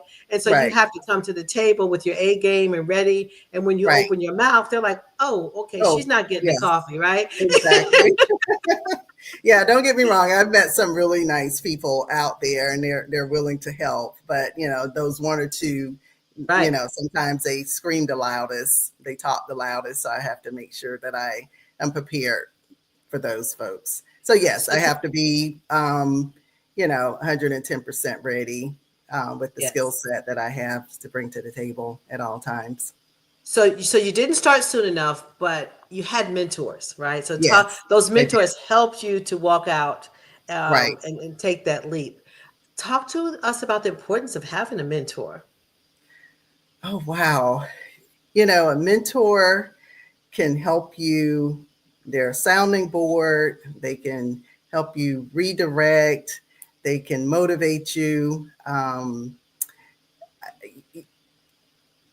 For me, mentors, it goes back and forth. I learn for my mentees. I learn as a mentor. So I think it's just very important just to have somebody there to guide you, to listen to you, and make sure that you're going in the right direction. That's good. Well, I tell people you need a mentor, right? But you also need a board of directors. Yes. So I heard you say you have an. So to me, a personal board of directors is just that. You have your accountant, you have your lawyer, you have your business trainer, right? You have a young person, an older person, just to give you wisdom, their wisdom, the older person, the younger person, to keep you current, right? You need a technology person. Yes. So do you have a board of directors?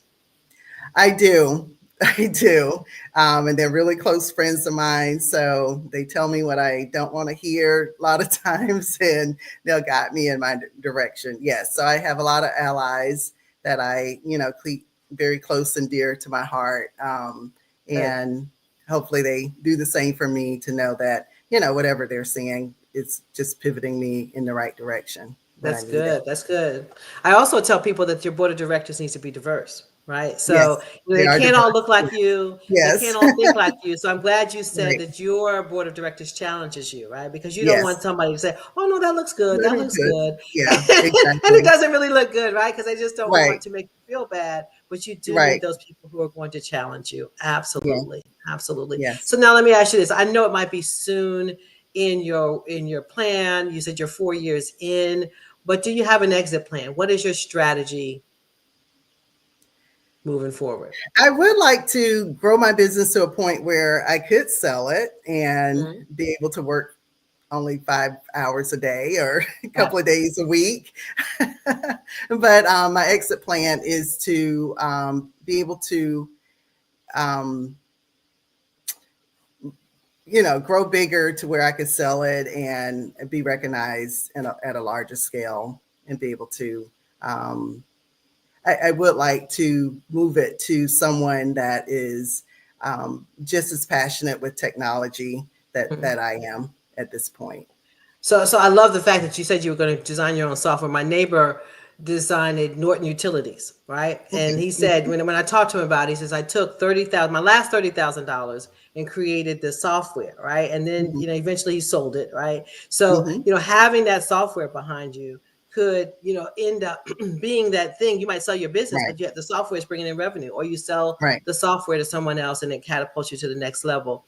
But when you're a person who thinks like you do, there's always another business around the horizon, right? So even if you grow this one, right, and you sell it, there's another opportunity. But business owners, as part of your business plan, you should have that board of directors. You should have that strategy in place. But part of that strategy should include, what am I going to do with this business in the end? We ended up selling our business, right? The person who started the company, she ended up selling the business, and now she's into something completely different, right? So you got to have that strategy.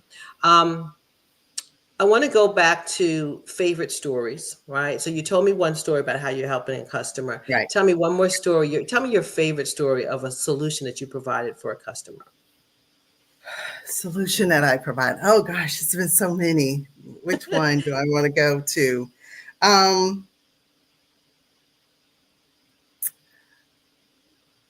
it was an e-commerce solution where they didn't have a lot of presence online. One, they were small, didn't think that they could actually do it. So I provided some, it was a nonprofit again, a nonprofit that I provided some online, it was a silent auction that I did. So I provided some information that I can actually give them.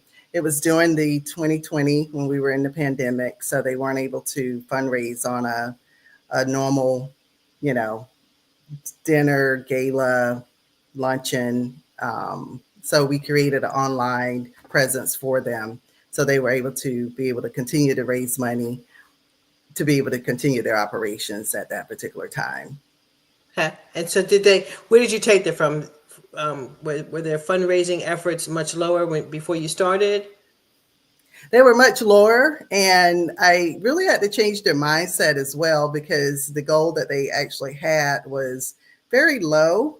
And I was like, you know, just with the technology that was in place, they were able to raise that goal at that time they doubled their fundraising goal, their initial goal. We were in the middle of the duration of the auction, and I was like, you actually met your goal in 2 days. So, okay, you know, or at least I saw that they were going to meet it within a few days of starting. So I told them, well, we needed to up the goal, and they actually did. And so now we're about 4 years in, and they are very pleased, and they're able to give more scholarships out every year. Excellent success story. Yes. So, you know, I try to tell people that sometimes the same amount of energy that you expend to get, let's just say $100, you can expend that same amount of energy and get $500 if you use the technology, if you have the proper planning in place. So, you know, technology can really help catapult our businesses to the next level. Correct. Yes, that is true. That is true. And efficiency, streamlining the process, reaching more people, with technology, you know, you're needing that to be able to grow your business. So technology is changing at the speed of light, right? So how do you keep up, Janister? Do you go through for more certifications? I know you have your project manager certification. Yes. Yes. But what other certifications how do you keep current with all this that's going on? Because tomorrow's is not going to look like today. Right.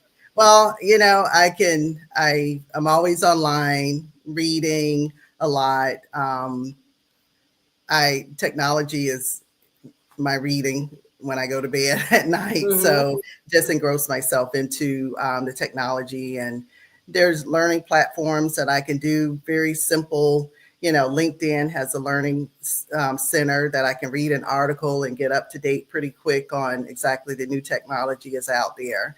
But I do a lot of networking with people that have skill sets that I may not have. So I learn from them as well. So I'm constantly talking, networking with folks that I can, you know, gain some perspective of where technology is going, and being able to share and collaborate. And I'm usually learning on a day-to-day basis, just where technology is going. And that's where the passion comes from, because sometimes I feel like I'm still a novice in technology, because it's changing so much rapidly. And, you know, it's changing so much, and just having to stay abreast of where that is. That's a day-to-day challenge. That's good. So our viewers, I hope you heard that, right? I hope you took note that you have to be a continuous learner, especially with AI. I mean, they say that we're moving at the speed of light. And so what happened yesterday, how you solved the solution yesterday is not how it's going to be solved tomorrow. And I tell my business owners that a real way to secure a foothold in the supply chain is to get involved at the innovation level. When you start and you meet companies at the innovation door, then you find and build solutions and place yourself into the supply chain, right? So that you've got to, when you call up a company, and let's talk about that. When you call up a company, you don't say, "Hi, I'm Janister. I'm a woman-owned, minority-owned company," right? You call up, and what do you say? You talk to them about the solutions that you can provide. Talk about that. Right. Well, a lot of times, yes, I don't divulge, minority business or anything like that. I just really just started a conversation like we're having now and just asking them how business is going. And a lot of times they're willing to, tell me how business is going. And then you can actually start the conversation and start asking more questions to understand exactly where their challenges are. And then it's a fine line when it comes to consulting with doing that, because you don't want to give your full solution away before they sign on the dotted line with that contract. But just being able to talk with them, understand their challenges that they're going through. And then there's a trust process that you're building as well when you're talking with them, so they can trust that you have the knowledge to be able to help their business grow and to scale. Yeah. You have to build that relationship. Absolutely. Yes. But I find that when you can solve the problem of what keeps them up at night, when your business interaction with them helps them to make money, right? And they're seeing that they're doing better with you than they would with another solution. That's when you lock yourself in and you become golden. Exactly. And that takes some time for that to happen. Because you do need to get more information about the business to help them to understand exactly. And my business does customize to organizations as well. We don't just pull, a software off the shelf and implement it. Most of the time it is customizable to that particular customer. And that makes you more unique, right? The fact that you customize, because anybody can go get an off-the-shelf product, right? Exactly. But if you customize it based on what they need, and then you're there to train them as well, right? Yeah, I am. I'm there to train them. And when I worked in an organization, the difference now is that I get to see the results of what I've implemented for that customer, because I do implement key performance indicators, so the customer can actually see the performance that they're having from the beginning before the product was implemented to afterwards. So they will be able to see exactly the results. So hopefully I can continue to work with them for years to come. So that's, I'm trying to, yes. Excellent. So you're based in Charleston, but your reach is global, correct? That is correct. Yes, it's global. I could be anywhere. Okay, that's the beauty of technology today. You can be anywhere at any moment, right? You can hang up with me and be in Japan in a few moments, right? Exactly. So excellent. Talk to our viewers, share our viewers. I need you to read out your website. So because we have people who are listening in, we have people who can see us, but I want you to share your website so people can go there and get help if needed. Okay, www.essencetechconsulting.com. Good. And a good customer for you, one more time, who is a great customer for you? A great customer for me would be a small to medium-sized company that needs to be connected with the gaps that they're having and need to fill those with a technology solution. I usually try to do customers that are that may have a project that's already in progress, maybe failing because of over budget or they're off track with their schedule. And I would be able to come in and look at the overall process and snap it back, get back into alignment pretty quickly, so they can have that process in place, project in place, so they can continue their business. So if a customer were to call you tomorrow, what would your process be? What would the steps be that you take them through? We would go through a discovery call so we can understand exactly, I can get a clear understanding what their needs are. And there's no cost for the discovery call, right? No cost for the discovery call. And then after the discovery call, I will write up a statement of work for you that will identify exactly what the opportunity is. I will provide a brief solution as to what I would provide, and then it will be a cost that would be added to that. Then we'll go back into discussion as to exactly what they would need. A lot of, sometimes the budget may not be there at the time, but I will work with you with a la carte. Maybe you can come in if there's 4 different things that you need to take care of. We may just come in with the first one at that particular time and work with you as needed to ensure that you have what you need. I really stress quality with everything that I do. So I will definitely work as immensely as possible to ensure that that quality is there after that project is completed. Excellent. Now, have you ever helped a client write a grant to be able to afford your services? No, but that is on my things to do list. Okay. To be able to do that at this time. Yes. Good. Yeah. So everyone listening, you should reach out because you don't know whether or not you can afford it, but more than likely you can't. You can't operate blindly, right? So you need to have some type of technological evaluation for your businesses so that you can operate more efficiently. So make that call or make that email. Go to the website that Janista provided. One more time, your website, Janista. www.essencetechconsulting.com.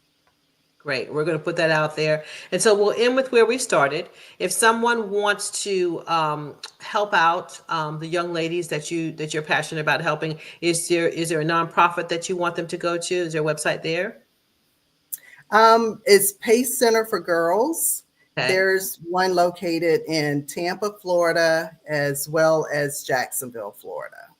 Pace, P-A-C-E, Center for Girls. P-A-C-E, yes, Pace Center for Girls, yes. Okay, great. Well, we're looking for Miss Barbara to come back to close us out, but it has been a pleasure having you here, Janista, to learn more about your work, what you do with Essence, and how you help businesses to grow. My organization, CVMSDC, again, is a nationwide organization. We have global offices, and we are here to help businesses to grow as well, but in a different light, right? So we help businesses like Janista to grow and connect with major corporations throughout the country. We do 4 things. We certify that you are an ethnic minority-owned business. We help develop you. We have developmental programs to put you through. We help connect you. We have large connecting events. We have one coming up August 3rd through 5th in Charleston, South Carolina. Is our largest event of the year. And so we'll put that information out there. And then we advocate for you. If you watch the commercial coming in, we talked about how you learn how to work on your business versus in your business. That's what we do. We teach you how to do that so that you can scale to be able to grow your business and serve others. And what ends up happening with that is that we strengthen the economy.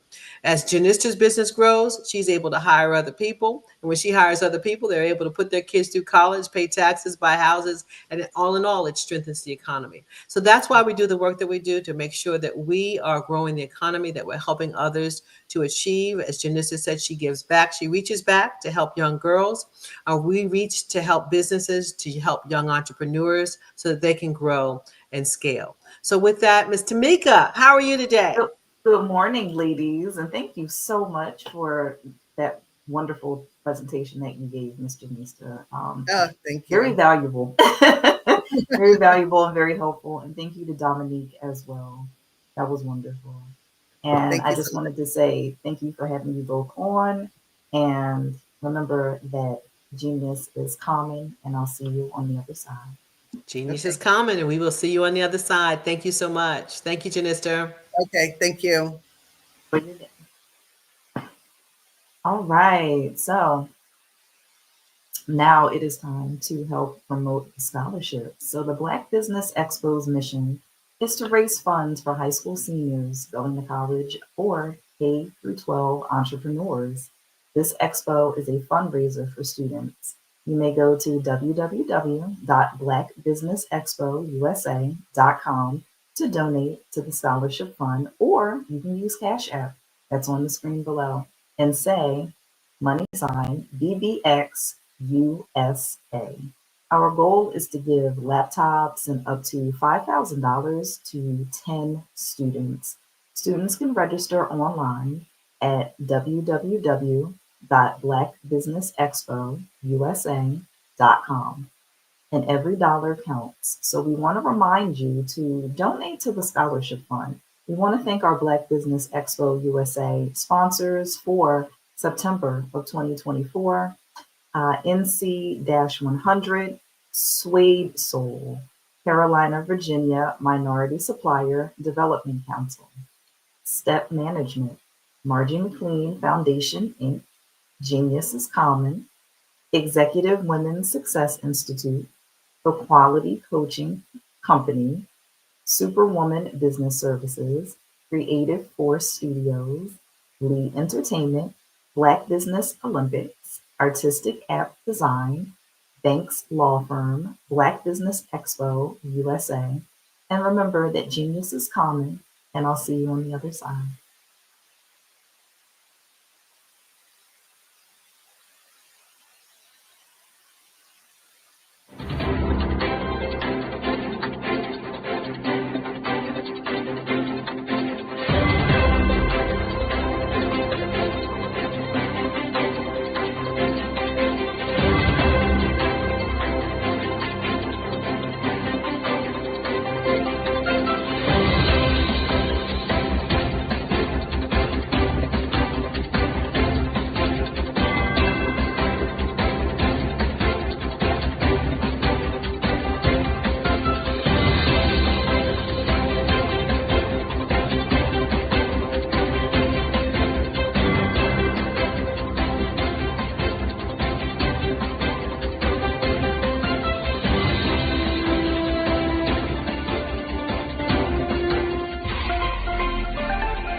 Dr. Eric Kelly III and a host of phenomenal speakers from all around the globe for this 7-day virtual event that you don't want to miss. The mission of the Black Business Expo is to raise scholarship money from kids all the way from high school all the way from college. The Black Business Olympics is one of the largest Black business showcases in the world. It is an opportunity for businesses and companies to showcase their businesses globally. We are going to be giving away laptops up to $5,000 away to students. Again, I'm Olivia Appleberry, the founder of 2 Cents Finance and one of the speakers for the expo. I am so excited to see you there. For more info, go to www.blackbusinessexpousa.com or call 919-308-9090 and hope to see you there. I am Black business. From the moment I wake until the time I sleep. Yes, I am Black business. I am Black business. Tell me, are you Black business? I am Black business. Do you support Black businesses? Listen, I support Black business because I am Black business. Black Business Expo, one of the largest business showcases in the history of Black business in the world. The world! Sign up today at www.blackbusinessexpousa.com or call 919-308-9090. I am Black business. I am Black business. From the moment I wake until the time I sleep, I am Black business. I am Black business. Are you Black business? I am Black business. Do you support Black businesses? I support Black business because I am Black business.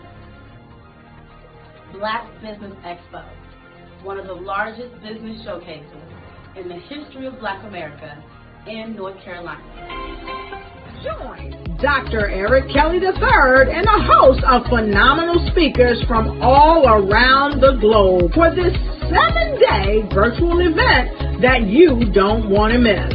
The mission of the Black Business Expo is to raise scholarship money from kids all the way from high school all the way from college. The Black Business Olympics is one of the largest Black business showcases in the world. It is an opportunity for businesses and companies to showcase their businesses globally. We are going to be giving away laptops up to $5,000 away to students. Again, I'm Olivia Appleberry, the founder of 2 Cents Finance and one of the speakers for the expo. I am so excited to see you there. For more info, go to www.blackbusinessexpousa.com STEMusa.com or call 919-308-9090 and hope to see you there. I am Black business. From the moment I wake until the time I sleep. Yes, I am Black business. I am Black business. Tell me, are you Black business? I am Black business. Do you support Black businesses? Listen, I support Black business because I am Black business. Black Business Expo, one of the largest business showcases in the history of Black business in the world.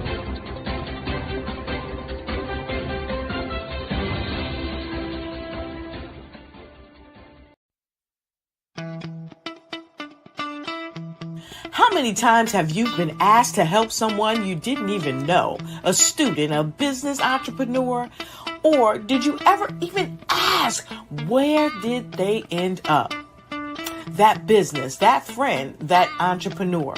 Well, just maybe they ended up in a gang, bankrupt, homeless, or worse, dead. Maybe they turned to crime, drugs, and alcohol. Did you ever wonder? Did you destroy their dream, or was your life always so easy? At the Black Business Olympics, we started a movement to help students complete. Give them hope and foster success. Help them to leave their dreams of providing laptops, computers, and up to $5,000 in scholarship funds. Today, we ask you to help a student, a business owner, or an entrepreneur to realize their dream by sponsoring them, supporting them, and buying from them. Consider this. With $1.6 trillion in our Black community, we only ask for a small donation for our students, our businesses, and our entrepreneurs. And you can change a life today. So I ask you, what are you going to do? Sit on the sideline and watch our students in high school be losers, miss out on their dream from lack of resources? Or are you going to donate to the movement and change their future and yours as well? Give us a call today at 919-308-9090. Change their life by investing with action to the Black Business Olympic Fund. The Black Business Olympics, one of the largest business showcases of Black business in the history of the world.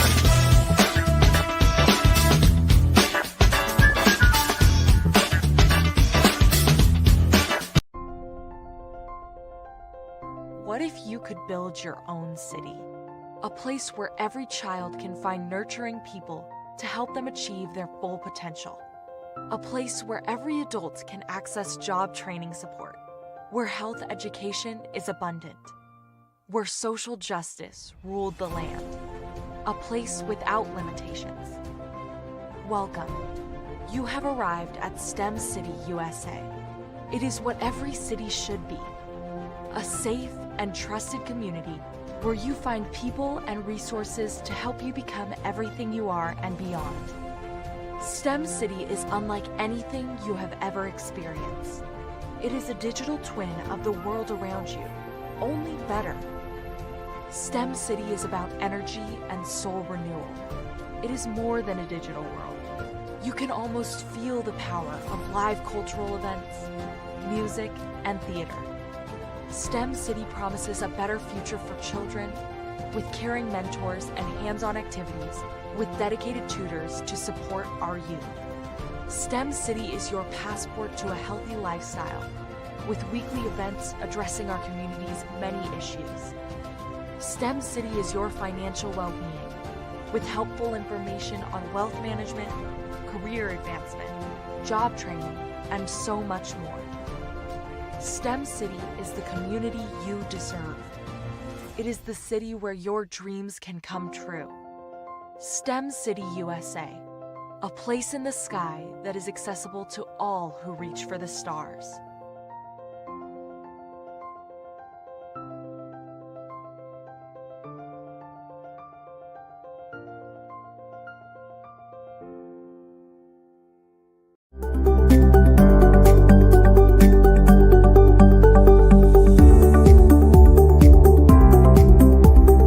My name is Katie Bennett, and I own Lexicon Presents Publishing.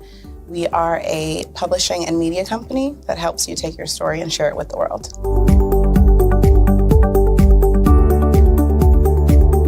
You know, for a while, I just had my family telling me to just hang it up, get over it, you know, and I had no support. And it was in your program that I really understood the necessity for having that help, having that support. And so now I actually feel like a CEO as we scale, as our clientele changes, as my company is opening doors for other people to, you know, take care of their families. It's just completely changed from just a mom who was publishing books.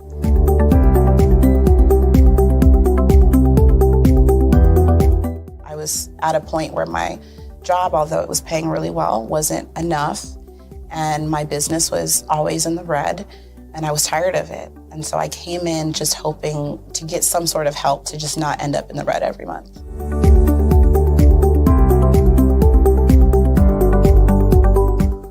Ooh, wow. Okay, so there was one in particular, I cannot remember his name, but he asked me, he said, why are you in business?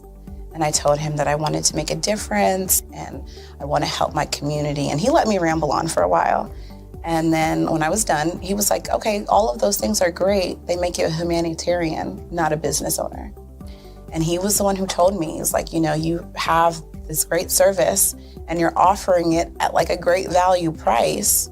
So to someone like myself, we don't know that we're going to get the value of what you're actually bringing. And so that gave me the confidence I needed to raise my price. It gave me the confidence to go after my, you know, my actual client that I actually prefer to work with. And it really just changed everything for me. I don't think without him kind of giving me that push, I don't think I would have gotten to this point or position.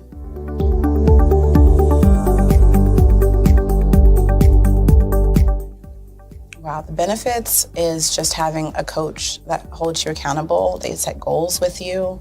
That's been my favorite part. She has amazing experience, you know, and so she brings her strategies and her ideas, and she helped me narrow down, you know, what services I actually wanted to offer, how I could actually continue to offer it, how many clients at one time could I have. All of the information that she's given has just really transformed my entire company. And so I know I would have never gotten to where I am today and having some of these partnerships that I'm, you know, having now without her help.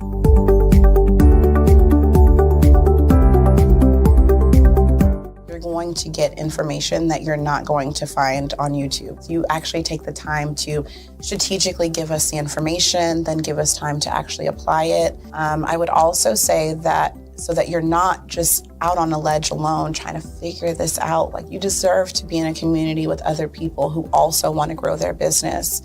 And then finally, you know, the biggest thing I think I took away from CMET was that I had a whole office in Longwood, I still do, and at the time I had not paid my business tax receipt. I didn't know that that was something you had to do. So that was like one of the first couple days of information, and I'm like, oh my gosh, let me go get that together right now. So I'm really glad that, you know, CMET was there for myself, and, you know, anybody else who has the opportunity, they need to do it.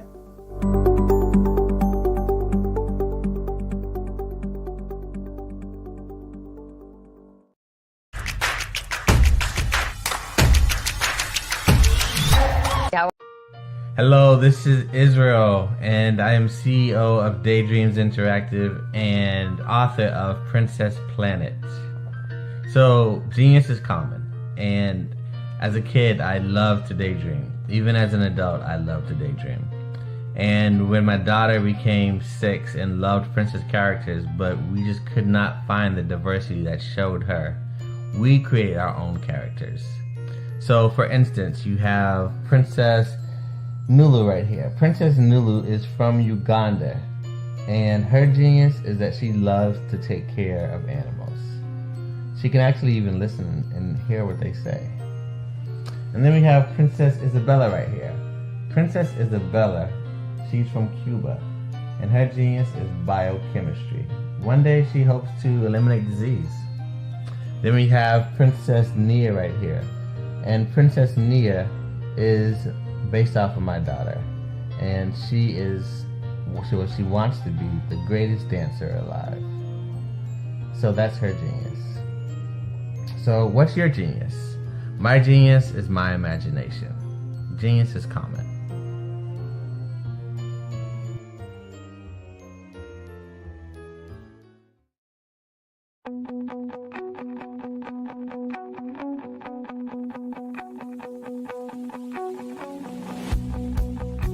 I am Black business. From the moment I wake until the time I sleep. Yes, I am Black business. I am Black business. Tell me, are you Black business? I am Black business. Do you support Black businesses? Listen, I support Black business because I am Black business. Black Business Expo, one of the largest business showcases in the history of Black business in the world. The world! Sign up today at www.blackbusinessexpousa.com or call 919-308-9090. I am Black business.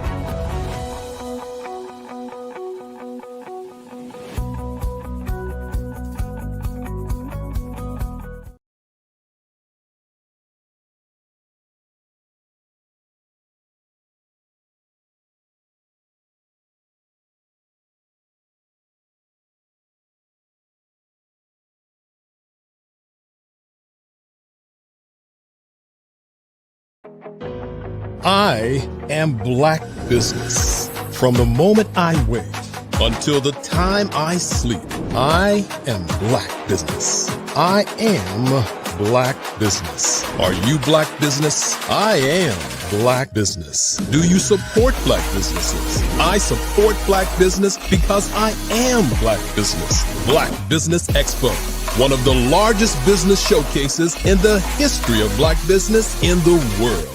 Sign up today at www.blackbusinessexpousa.com or call 919-308-9090. I am Black business.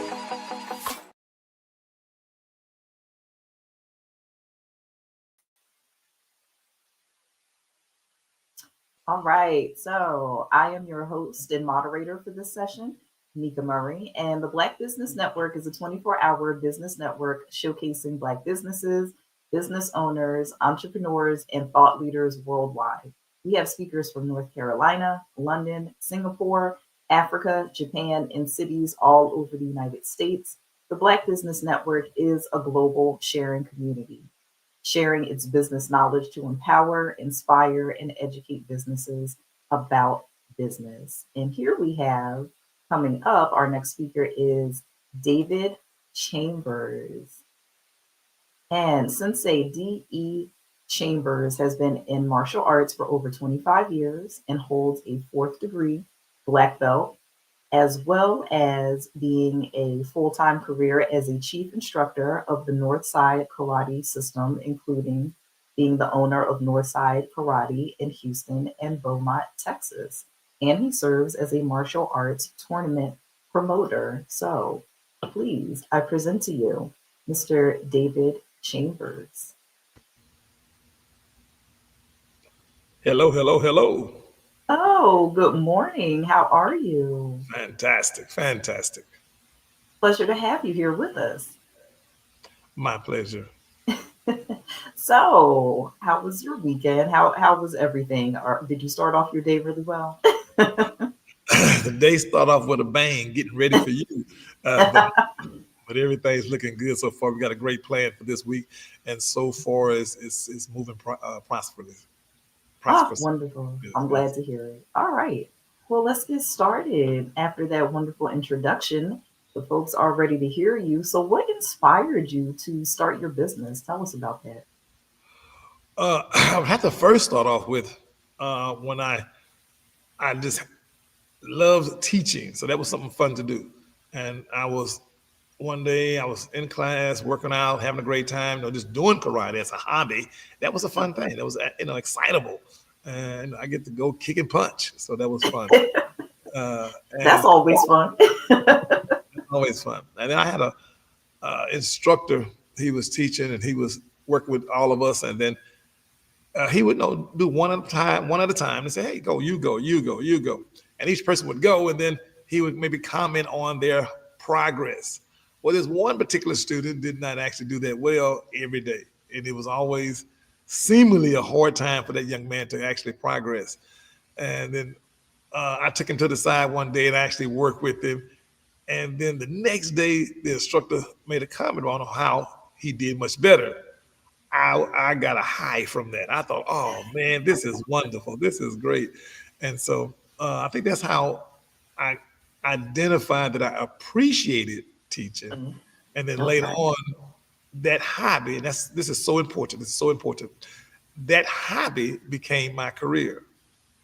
And when your career and your hobby is the same, it makes life a lot better. Doesn't it? Yes. It doesn't even feel like work. You just enjoy whatever you're doing, even with the highs and the lows. It just flows. Exactly.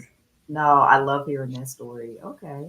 So, what challenges have you faced as an entrepreneur, and how did you overcome them? Because I know that starting a business, it's not always easy, even if you're enjoying the process. So tell us about the early days of your entrepreneurial journey and what challenges you came across. The first time I was working and my boss told me that I was apparently doing too much of this karate stuff. And he said I might need to, make a decision on what I wanted to do. And I didn't know he was being, serious. And then he mentioned it once again. He said, well, you was the number, you was working, you was doing so good, and now some of your work is not going so well. I said, okay. I made the comment, well, I'm the number 2 agent in the office. His response was, well, in the past, you was the number 1 agent in the office. So I said, okay, that's okay. I didn't know what to say then. Exactly. So he said, well, you might need to, make a decision. And it was dawning on me that he was actually being serious in his, direction. So I commented that, well, I think I will, let you know by the end of the week, what I'm doing. He then responded as I was backing up, going out the door. He said, no, sir, we was pretty much trying to get something by the end of the business day. And it really dawned on me that he was real. He was, he was being, he was not being facetious. He was very exactly. That's a very short time frame. I went to the back office. Back then, we had phones, with your dial. So I started dialing numbers. I said, hey, somebody give me some advice, but I couldn't find anyone. I finally found a friend, and I wasn't sure, but something motivated me at that point was I'm gonna make a decision. So I walked back in his office and I slid a piece of paper to him. And so he inquired, well, what is this? I said, that's my address. Send my retirement to that address. And I then left. I left. And so when I walked out, I realized, a little later, about a week or two later, some of that strength kind of faded out. And I was feeling like Samson, going against strong opponents. But all of a sudden, it seemed like it kind of faded out. And I realized I need a job. And so then I did decide to open a karate school. And in doing so, it was neat because the business came to me naturally because my family's, all of them, are business oriented. So it was, came to me naturally. So it worked out real great. And then later, my first bump came and I realized, oh no, what do I do? And half my students was no longer with me. And then all of a sudden I realized this is a business. This is just not a hobby. And I got to pay a light bill. And so that's where things became challenging. And I'm not going to say I did this on purpose because it really wasn't, but I ended up going to a different city. And so I tried to open a school using some of the same tactics that I did to open the first school. And initially it didn't work, but eventually it did. And we did some hard advertising, some guerrilla marketing advertising. And then it actually did, come to fruition. So then it was mainly, the first obstacle was when things just didn't go well. And then I'm going to say by God's will, I ended up in a different city, a quote unquote big city. And then it gave me an opportunity to say, well, okay, we're going to just do a lot of advertising.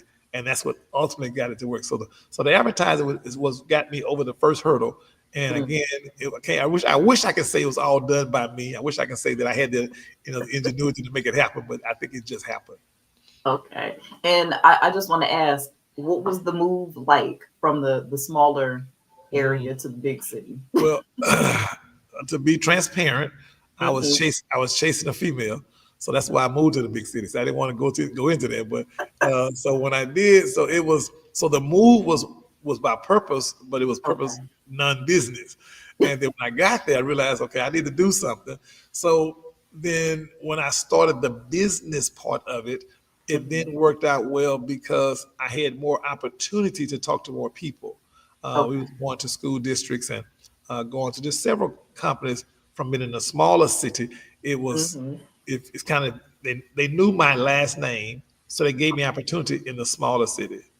But it still was limited. When the big city, even though they did not know my last name, but the opportunity was there if you could really show you could do the work. So it gave me a lot more opportunity. So at that point, going to the biggest city did help me because of the numbers.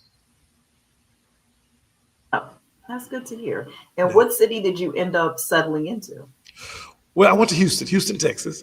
And so now that's where our main office is, our main facility. And again, like I said, it was a big change for me because I had never been in a big city before. So that was, and still never did business in a large city. So that was a drastic change, but it was for the benefit. And what is the most rewarding aspect of running your business? I think the best feeling that comes from having others to be developed, meaning that we have developed a few people who run their school now. We've developed a few people who actually run their business. And even sometimes the business might not be the same business, but they learn their business skills from being an apprentice here. So I think the best one, I recall one of my students came to me and he said, Grandmaster Chambers, I really, really, really, really need your help to come help me with these kids. He said, these kids are going amok over here and I need some help. He said, can you come fix these kids for me? And then I kind of chuckled. And he said, Grandmaster, why are you laughing at me? And I said, well, I was just relating your conversation to your mother's conversation. He said, what do you mean? I said, well, you asked me to come fix these kids of yours, because he was a principal at a local high school. And I said, he said, can I come fix these kids? I said, well, it was the same thing that your mother told me about you when you first walked in. She said, oh, wow. Susie Chambers, I heard that you fix kids. Can you come fix my kid? And she was very serious in that part. And, again, 25 years later, he's a principal of a school and running a school. And then he's now calling me for that same assistance. So I think sometimes those are the rewarding moments to see a student who wrote his paperwork. His name was Antonio Anderson. When he graduated college, his paper was how Northside Karate saved his life. He said that he was with 6 other, I'm gonna say groups, groupies, as he put them. They was all with him, around him all the time. They all hung out with him. He said, but every one of them was either deceased or incarcerated. And he said he felt like that he would have ended up in that same dilemma one way or the other. But he said, but a change came aboard him on his mindset when he actually, again, decided to say, oh, I'm gonna try something different. And he went the route that we was going to teach him. And then now he said that he believed that saved his life. Those are the things that I think makes a huge difference and make you want to continue to do it. Oh, I absolutely agree. Yeah, definitely. I mean, if, depending on why you're going into the business to begin with, I would think that hearing success stories for the people that you help is one of the best feelings in the world. So we admire and give you a lot of credit for that, because not all businesses receive that positive feedback. So you're definitely doing something right. Correct. That's appreciative. Oh, absolutely. I love to give credit where credit is due. So yes, receive all your flowers. Can you share one key strategy that has contributed to your success? If I have to choose one, I would probably go with taking the live product. In our case, it was the students, but taking the live product and then showing it to the public, saying, I can speak on success. I can speak on, yes, our product worked, but to demonstrate it, that it works, I think was the best eye opener for people who did not know me, or did not know the company, or did not know the product. And again, our product being the student, so we did simple karate demonstrations. But also, when I get to go do the demonstrations, some of the small things that we brought in, which was things that we might have created or put together, and I think the client saw some of those things. I recall the first time I showed up to a school with an iPad. When the iPads first came out, and I got one. Miss Sharika Brown brought me one for a birthday gift and a Christmas gift, one or two, a gift. And I remember walking in there, and I had all my notes on there, all the pictures on there, so they can actually see what was going on. And because that it showed my product, and it showed it in a way that was at that time, new. Because he kept saying, what is that you have? And I said, it's a pad. What kind of pad? What is that? And it was so strange that people had never seen it. And when it came out and they actually saw all the product on it, I believe that made them listen to me more openly.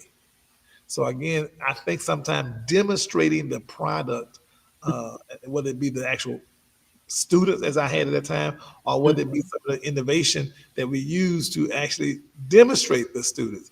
And again, I said that I laughed strongly because that iPad, I always said, made me so much money. It made me so much success because people saw all the pictures of the students on this little pad that they had never seen before. So those type of things, I think, actually makes a big difference when you can actually demonstrate your products. No, I get that. That's amazing, actually. Yeah, adolescents, they really love their technology.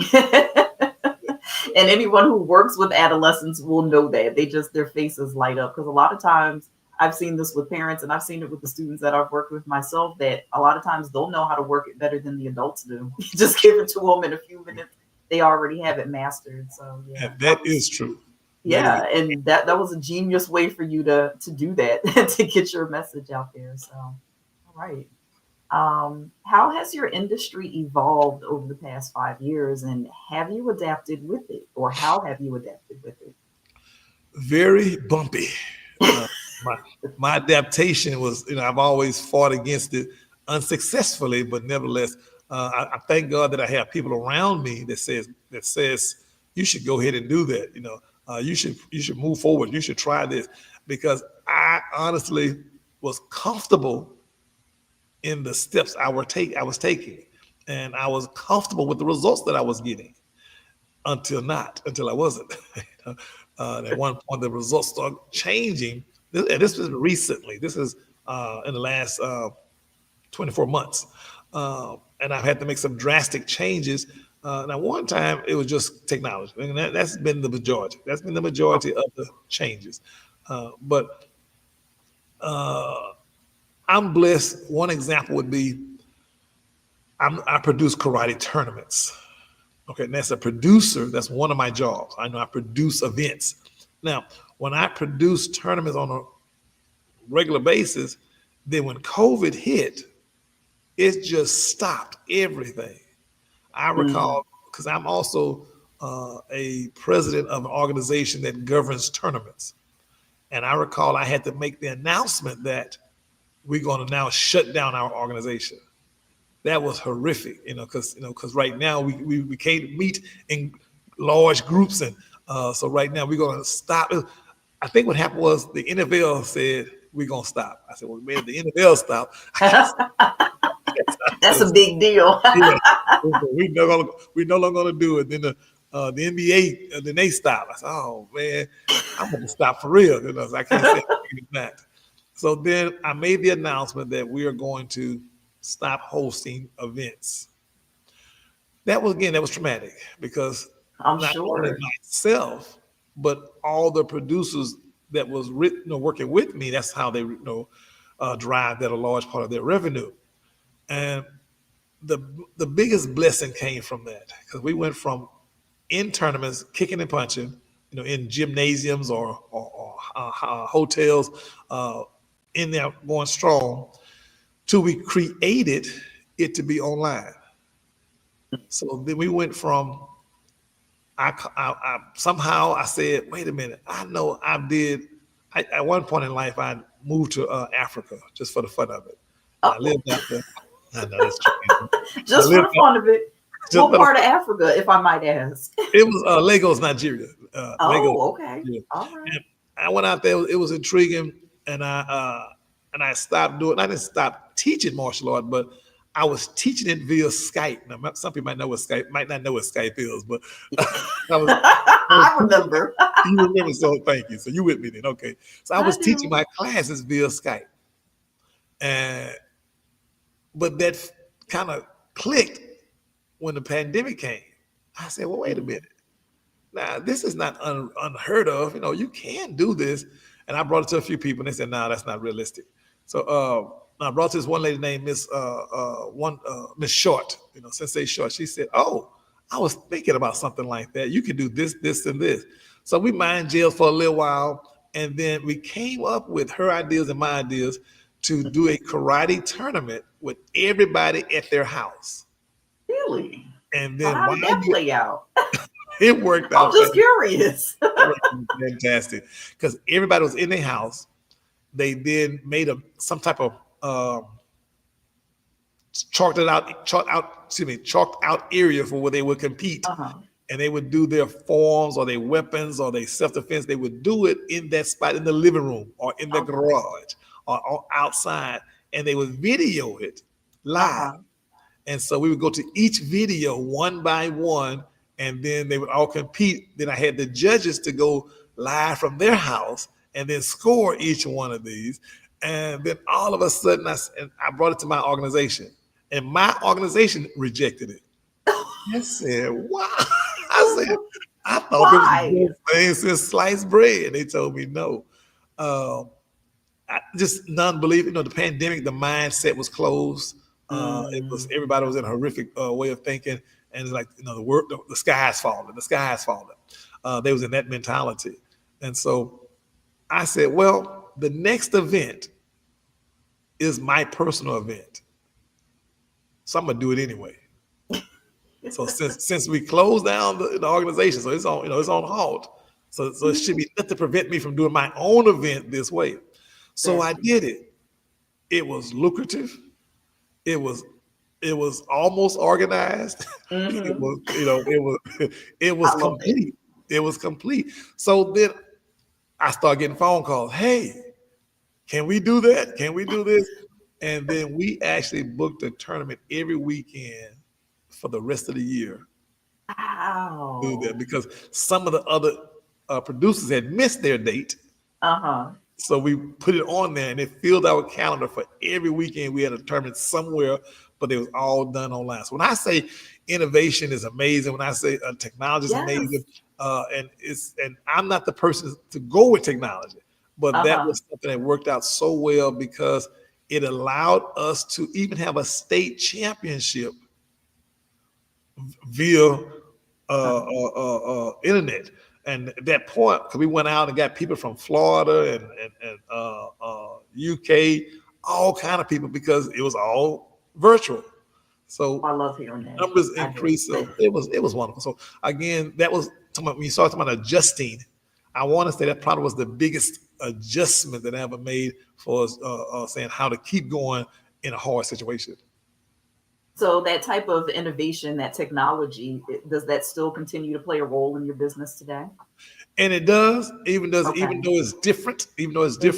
I have a connection in Florida named Shion Graves, and he called me just recently. He said, "Hey, I know since we out of the pandemic, we kind of put those things down." He said, "Let's pick it back up. Because you in Texas and I'm in Florida, we can still do some things."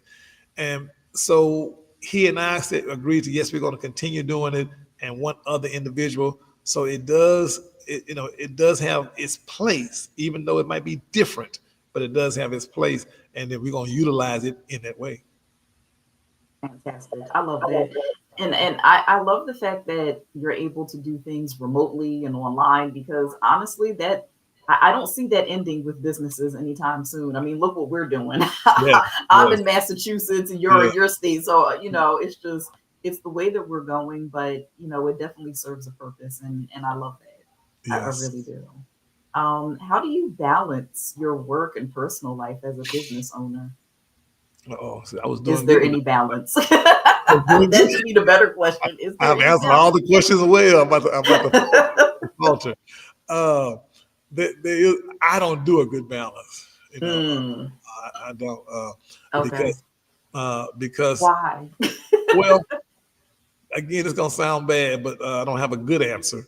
But because that my occupation and my hobby is the same. Yeah. Okay. So when you get off work, you go do your hobby. Everybody's okay with that. When I get off work, I go do my hobby.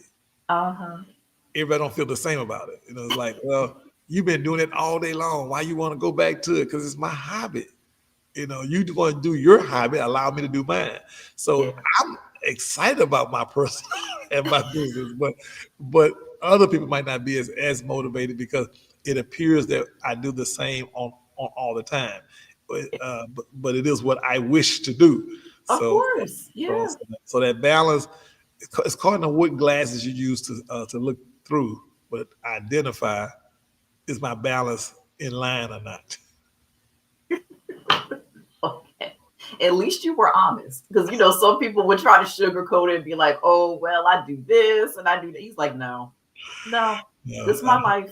I'm not gonna get a good grade in that area for versatility, but I'm okay with that. See, I'm okay with that. It's the beauty of it.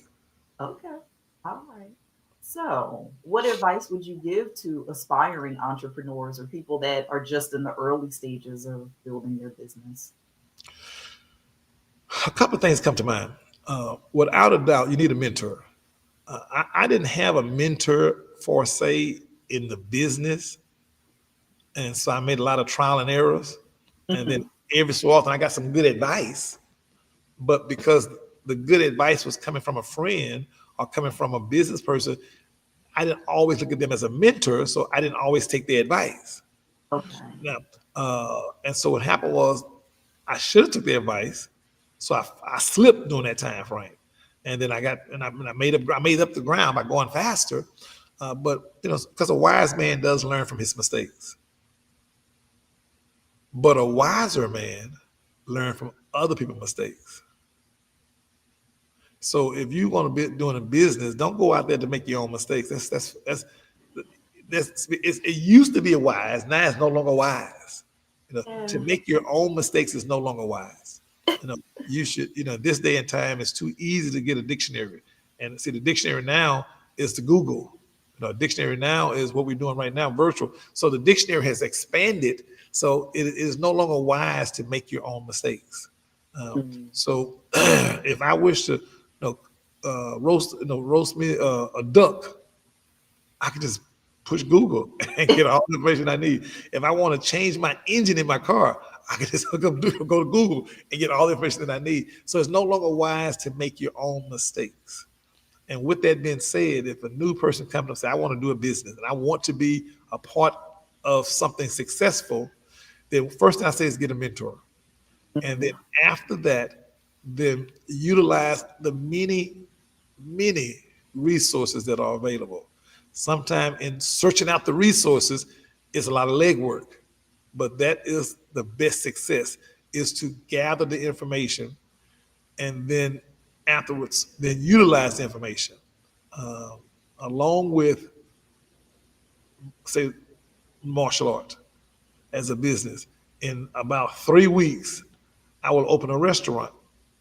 Now, the restaurant is designed for me to give to my kids later. That's why I did it. But okay. I'm opening a restaurant, and but I also do certain functions that I would like to use that a restaurant would actually help me tremendously. So I did it for a few reasons. My point I'm getting to is that in doing the restaurant, I do know business well. I'm going to say that I know business well. I might not know the restaurant business well. So what I did was I went and got a mentor. And I went and say, hey, look, this is what I want to do. I said, now I will bankroll it. I will pay for whatever needs to be done, but I need for you to put everything in place.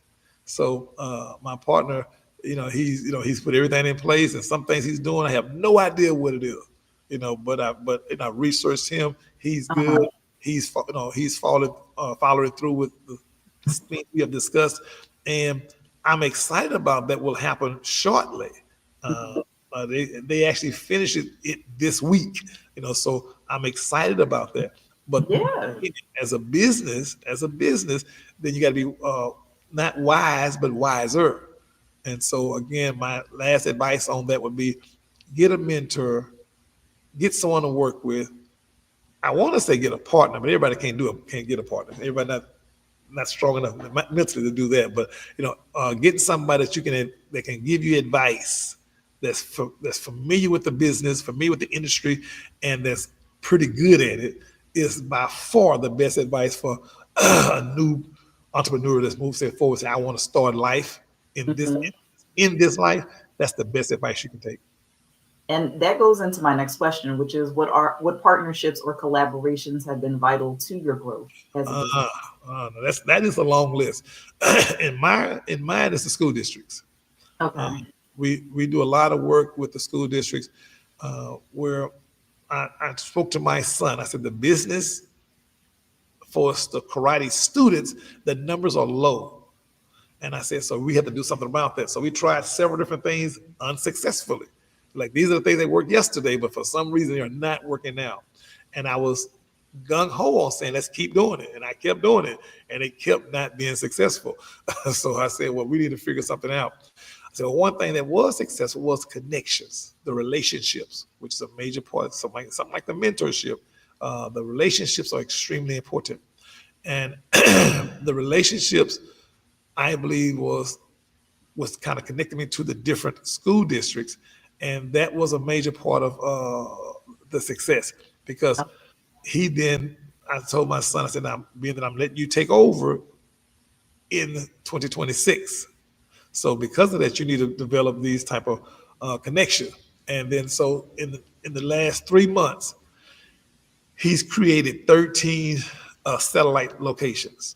So, where we had our 2 main schools and I think 2 satellite schools, he's now increased to 13 satellite locations. And so, and I'm going to say he's did it on his own, meaning that I might have given him advice. I might have pushed him, but he went out and got the contracts, and he went out and got the location. So I'm excited about that part because it's major, and that's been a major builder. That collaboration has been strong, and it's getting stronger. So that has been it's been several, but that's been the biggest one. Congratulations on that and your son. Yes. Sounds like you taught him well. I am excited about that part. That's gonna be the I think the driving force that's gonna allow me to sit down and go do my hobby. Nice. Very nice. So what is your long-term vision for your business? Well, the long-term vision is coming soon. Because the vision of it is where I have 3 sons, and one of my sons I just mentioned, he's taking over the Houston location in 2026. I have my youngest son. I just put him over the Beaumont location, which I did that about 4 weeks ago. And then my other son already run his own location. So what I have is they will then develop the skill to actually fully run the business part, which is more than the kicking and punching, but the business part.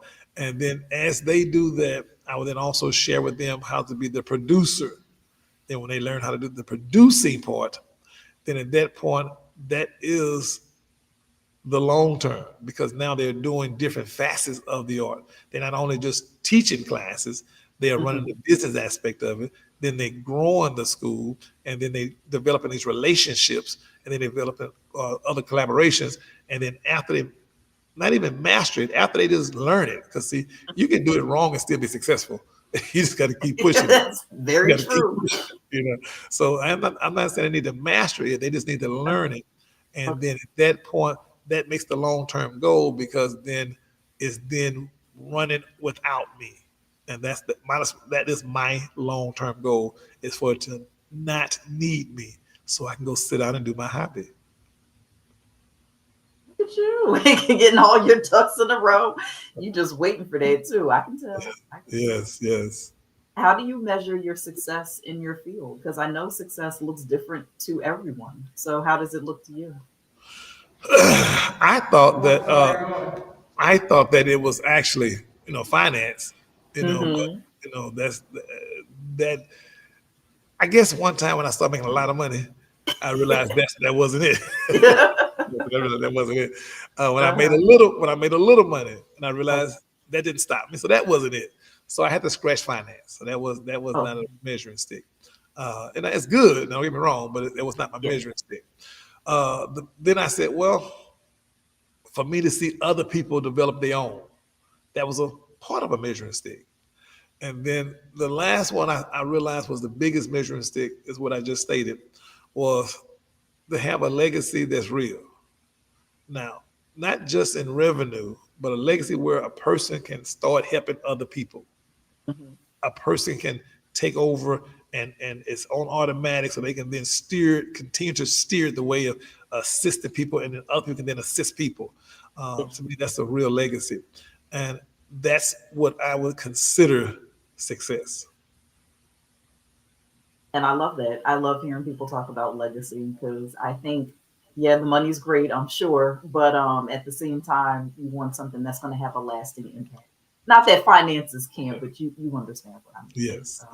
I love hearing that. And you've already shared some recent success stories about your business. So what role does community engagement play in your work? And I know you touched about it. You've already touched on it somewhat, but you want to go. But it is different. It is different, because, the community where we, when I first started, when karate, they actually opened a karate school next door to me. Now, really? Yes, next door to my house. I assumed God was playing a trick on me, because I knew my family couldn't afford it, so God had to be playing a trick on me. He knew I wanted to do it. He knew we couldn't afford it, so he opened one next door.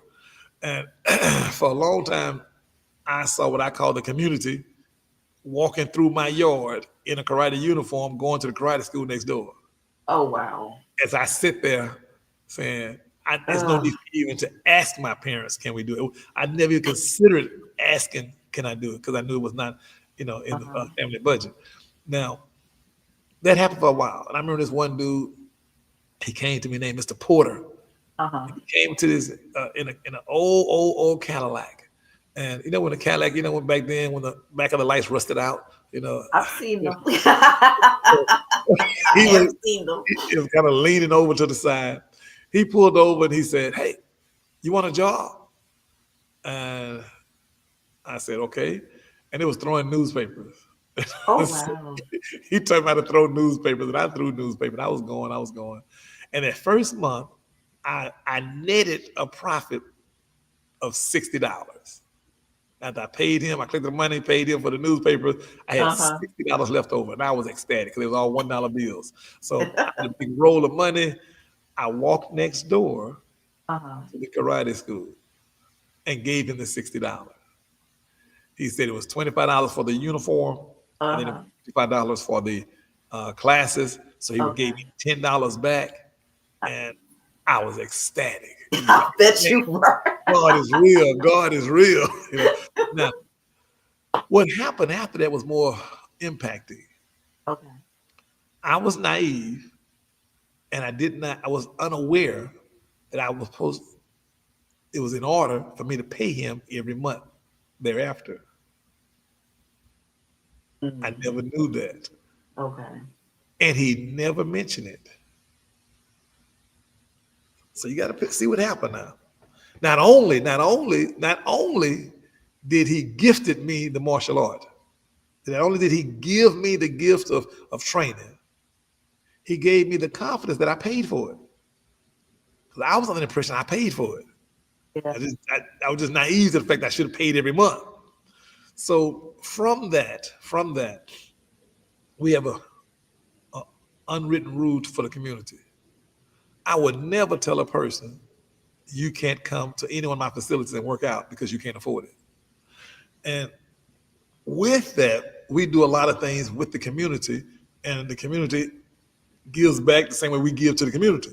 So I think it's the philosophy is what I'm sharing with you, is that the philosophy is that without people giving, then you will not have success. No matter how much is there, no matter what you have, the relevance is more toward people need to give back. People need to communicate with the community, share with the community, as the community share with you. And so our list is long. We have a facility. We sometimes give away free birthday parties here. We do just days out for the community where they can bring their kids here sometimes. We plan on doing some of the similar things with the restaurant, just ways to give to the community. But again, all of this is because how much the community has given us. So we have the list is long, but the purpose is bigger than the list. The list of all the things we do in the community is long, but the purpose is what's most important. And that purpose is that it is a must that we receive and give to the community. I love that. Thank you so much. It has been a pleasure talking with you this morning and learning more about your business and how you helping the community and the kids to enjoy martial arts. And I know that they're very beneficial to kids and especially adolescents. So thank you so much for your time. We appreciate having you here. We really do. Thank you so much. And I wanted to also say that genius is common, and I will see you on the other side. Okay, so now it is time to promote the scholarship. The Black Business Expo's mission is to raise funds for high school seniors going to college or K-12 entrepreneurs.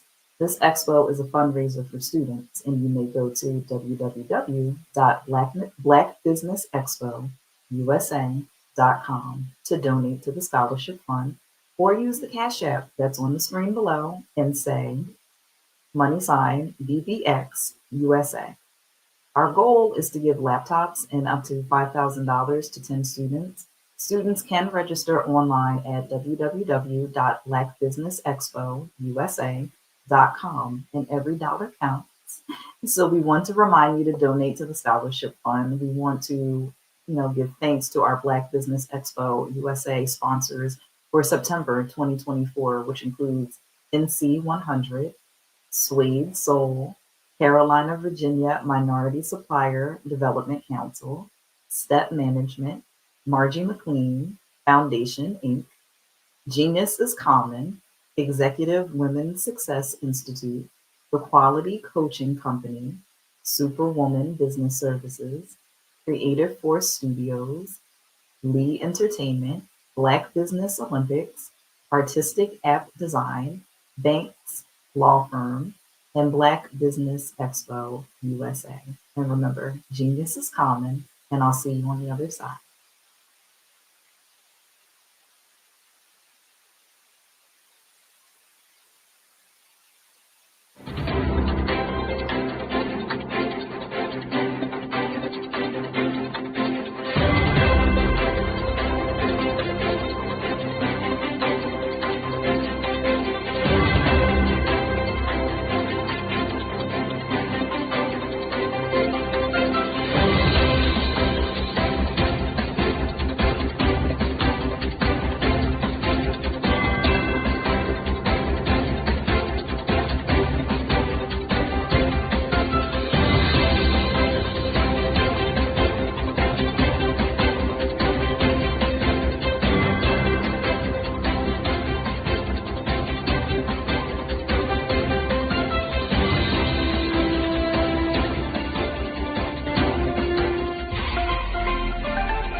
Dr. Eric Kelly III and a host of phenomenal speakers from all around the globe for this 7-day virtual event that you don't want to miss. The mission of the Black Business Expo is to raise scholarship money from kids all the way from high school, all the way from college. The Black Business Olympics is one of the largest Black business showcases in the world. It is an opportunity for businesses and companies to showcase their businesses globally. We are going to be giving away laptops up to $5,000 away to students. Again, I'm Olivia Appleberry, the founder of 2 Cents Finance and one of the speakers for the expo. I am so excited to see you there. For more info, go to www.blackbusinessexpousa.com or call 919-308-9090 and hope to see you there. I am Black business. From the moment I wake until the time I sleep. Yes, I am Black business. I am Black business. Tell me, are you Black business? I am Black business. Do you support Black businesses? Listen, I support Black business because I am Black business. Black Business Expo, one of the largest business showcases in the history of Black business in the world. The world! Sign up today at www.blackbusinessexpousa.com or call 919-308-9090. I am Black business. I am Black business. From the moment I wake until the time I sleep, I am Black business. I am Black business. Are you Black business? I am Black business. Do you support Black businesses? I support Black business because I am Black business. Black Business Expo, one of the largest business showcases in the history of Black America in North Carolina. Join Dr. Eric Kelly III and a host of phenomenal speakers from all around the globe for this 7-day virtual event that you don't want to miss. The mission of the Black Business Expo is to raise scholarship money from kids all the way from high school, all the way from college. The Black Business Olympics is one of the largest Black business showcases in the world. It is an opportunity for businesses and companies to showcase their businesses globally. We are going to be giving away laptops up to $5,000 away to students. Again, I'm Olivia Appleberry, the founder of 2 Cents Finance and one of the speakers for the expo. I am so excited to see you there. For more info, go to www.blackbusinessexpousa.com or call 919-308-9090 and hope to see you there. I am Black business. From the moment I wake until the time I sleep. Yes, I am Black business. I am Black business. Tell me, are you Black business? I am Black business. Do you support Black businesses? Listen, I support Black business because I am Black business. Black Business Expo, one of the largest business showcases in the history of Black business in the world.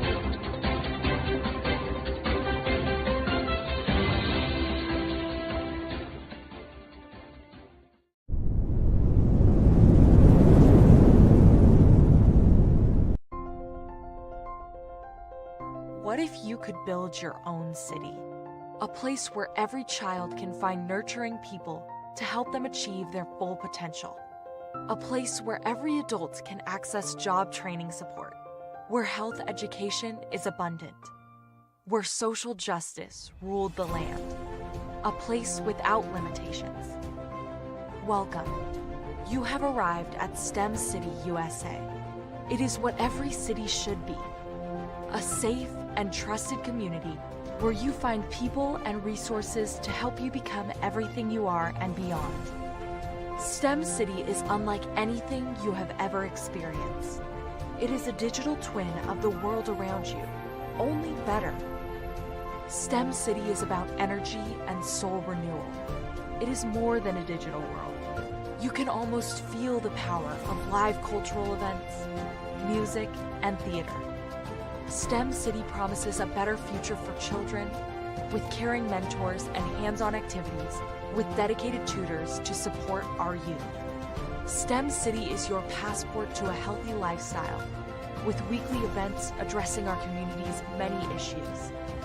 STEM City is your financial well-being with helpful information on wealth management, career advancement, job training, and so much more. STEM City is the community you deserve. It is the city where your dreams can come true. STEM City USA, a place in the sky that is accessible to all who reach for the stars.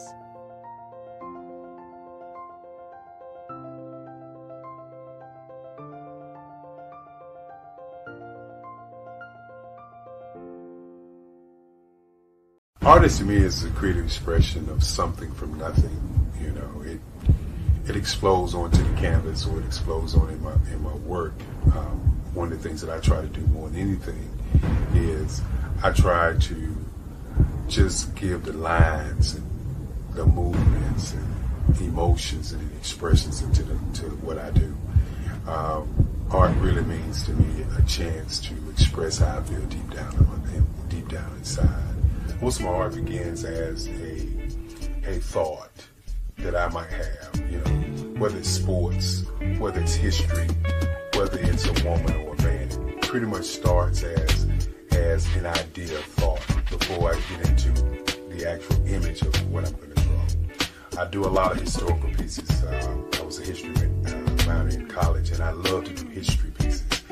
And a lot of times I'm thinking about history, and then I try to make that history impact you as you look at it. That's one of the reasons I do pictures so large.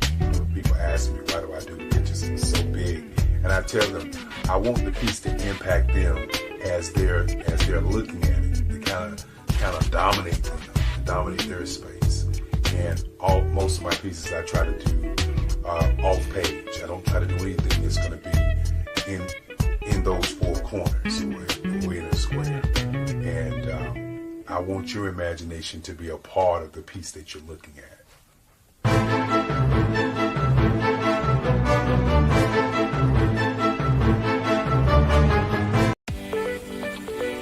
You are in the right place at the right time. The Black Business Network opens again for its Black Business Olympics, a 24/7 broadcast on business, strategies, global branding, social media marketing, finance, advertisement, and much, much more. Featuring the top, most powerful entrepreneurs and speakers and thought leaders from all around the world as they gather together for this phenomenal event.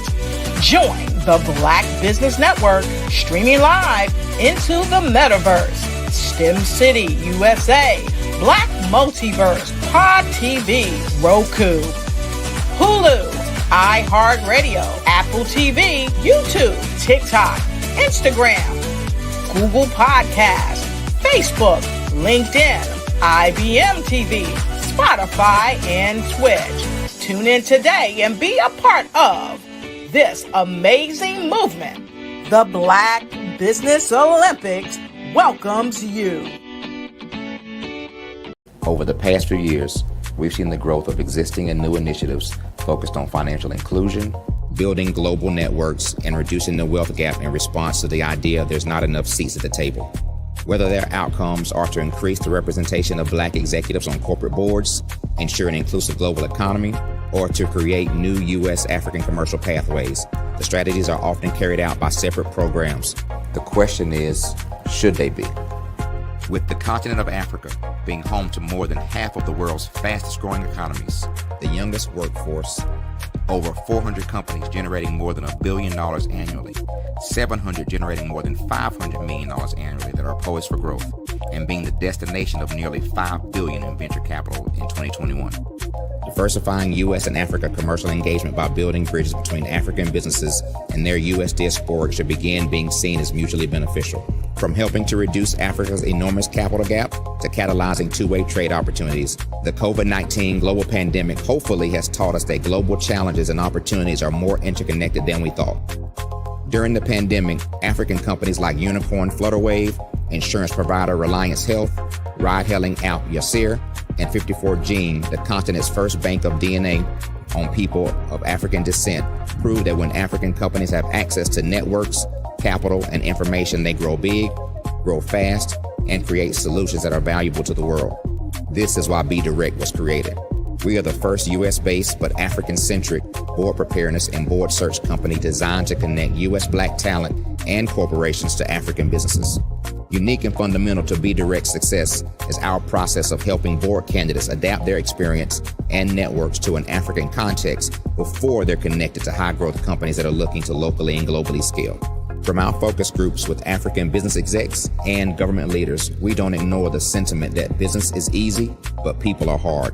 Having a pool of board candidates with hard-to-access networks and extensive experience across the business life cycle, including successfully raising capital, is table stakes for an initiative like this. So yes, we have that. But corporate or entrepreneurial success in the U.S. does not guarantee success in Africa. Developed alongside industry partners on the continent, our training program, BDirect Prep, is designed to transpose their experience to create cultural comfort, understanding, and a commitment to helping businesses in Africa scale. Our board governance sessions are African continental and country specific, integrated with cultural awareness and dexterity training, masterclasses led by African industry execs, and mentoring and coaching from African continental-based facilitators. But even more unique to BDirect Prep, we cap off our training program with an immersion trip to help candidates that have not been to Africa before see and feel Africa's complexity and opportunity from African soil.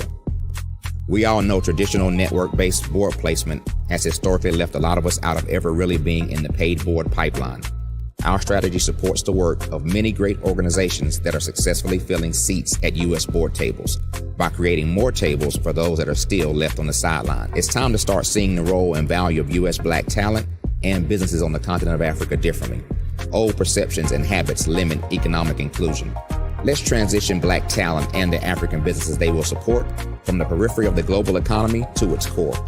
Living in a global lockdown, we all know now how fast local and global economies can change, and see the value of having businesses that hire, strengthen local value chains, and even grow globally. Status quo in any form holds back progress. We must democratize U.S.-Africa commercial engagement by socially and economically connecting cultures that have long been disconnected.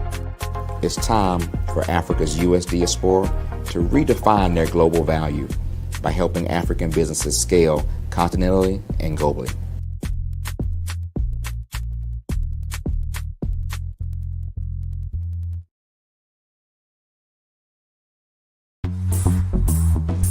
Attention all entrepreneurs and companies. Are you looking for reliable and efficient virtual assistants and back office support to help you manage your business tasks? Look no further than Superwoman Business Services. Our team of virtual assistants provides a full range of administrative support services, including operations management, social media marketing, and much more. We also offer website design services to help you create a professional online presence that reflects your unique brand. In addition to administrative support and website design, we offer business development and structuring services to help you grow your business and achieve your goals. We'll work closely with you to identify areas of improvement and develop a customized plan to help you reach your full potential. At Superwoman Business Services, we understand that running a business can be overwhelming and time-consuming. That's why we're here to help you fly high and achieve success. Our virtual assistants are highly skilled, experienced, and dedicated to providing you with the support you need to thrive. Come fly with us and take your business to new heights. Let us help you become the superhero entrepreneur you are meant to be.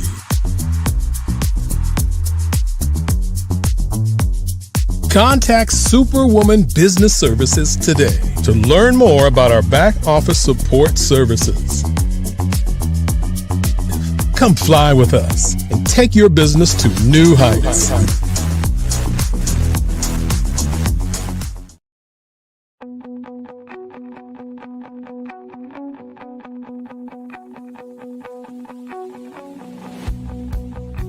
I am Black Business. From the moment I wake until the time I sleep. Yes, I am Black Business. I am Black Business. Tell me, are you Black Business? I am Black Business. Do you support Black businesses? Listen, I support Black business because I am Black Business. Black Business Expo. One of the largest business showcases in the history of Black business in the world. The world!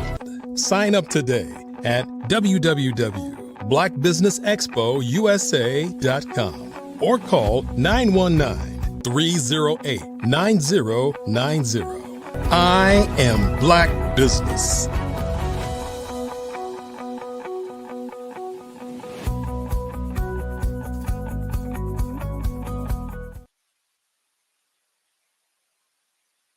All right. Good day, business owners, entrepreneurs, thought leaders, and corporations. Welcome to the Black Business Network. My name is Mika Murray, and I am your business moderator for this session on the Black Business Network. The Black Business Network is a 24-hour business network showcasing Black businesses, business owners, entrepreneurs, and thought leaders worldwide. We have speakers from North Carolina, London, Singapore, Africa, Japan, and cities all over the United States. The Black Business Network is a global community sharing its business knowledge to empower, inspire, and educate businesses about business. And we will be hosting this morning a fireside chat with Miss Deanna Lindsay Lewis. Deanna Lindsay Lewis is a brand builder, messaging expert, and proud Black sheep since 1986. And she is the owner of Brand Smash Studio, a company on a mission to make Black sheep creators unemployable through world building and fresh sales tactics. She is fueled by the conviction that we are all born a limited edition, and we are already having everything needed to launch our life's work, get paid handsomely for it, and build spaces not yet created where the original creator can inspire us. She's got over 15 years of branding and marketing experience, and she insists that the depth of meaningful connection and experiences that is to delight is boring branding and has waged a war against it, and rightfully so. So I am very happy to introduce and present to you Miss Deanna Lindsay Lewis.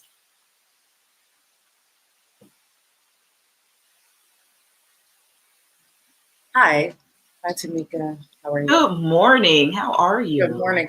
I am well. Excited to be here. We're happy to have you. So thank you. All right. And I know it is a Monday. It is Monday. But, you know, got a nice smile on both of our faces. And I'm very excited to hear more about your business. So let's get into that. The first question I'm going to ask you is, what is brand gravity and how is it different from traditional branding? Sure. So traditional branding is a business card, right?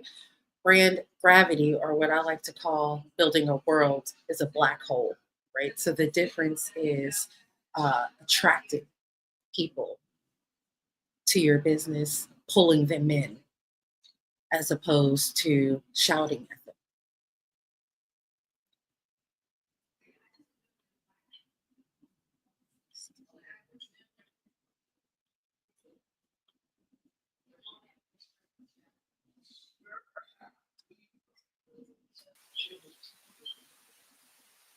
Deanna, are you there?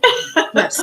Can you hear me? Okay. Yes, I'm sorry about that. No, I want you to continue with what you were saying about what is brand gravity and how is it different from traditional branding. I know that you said that traditional branding is, it's a business card.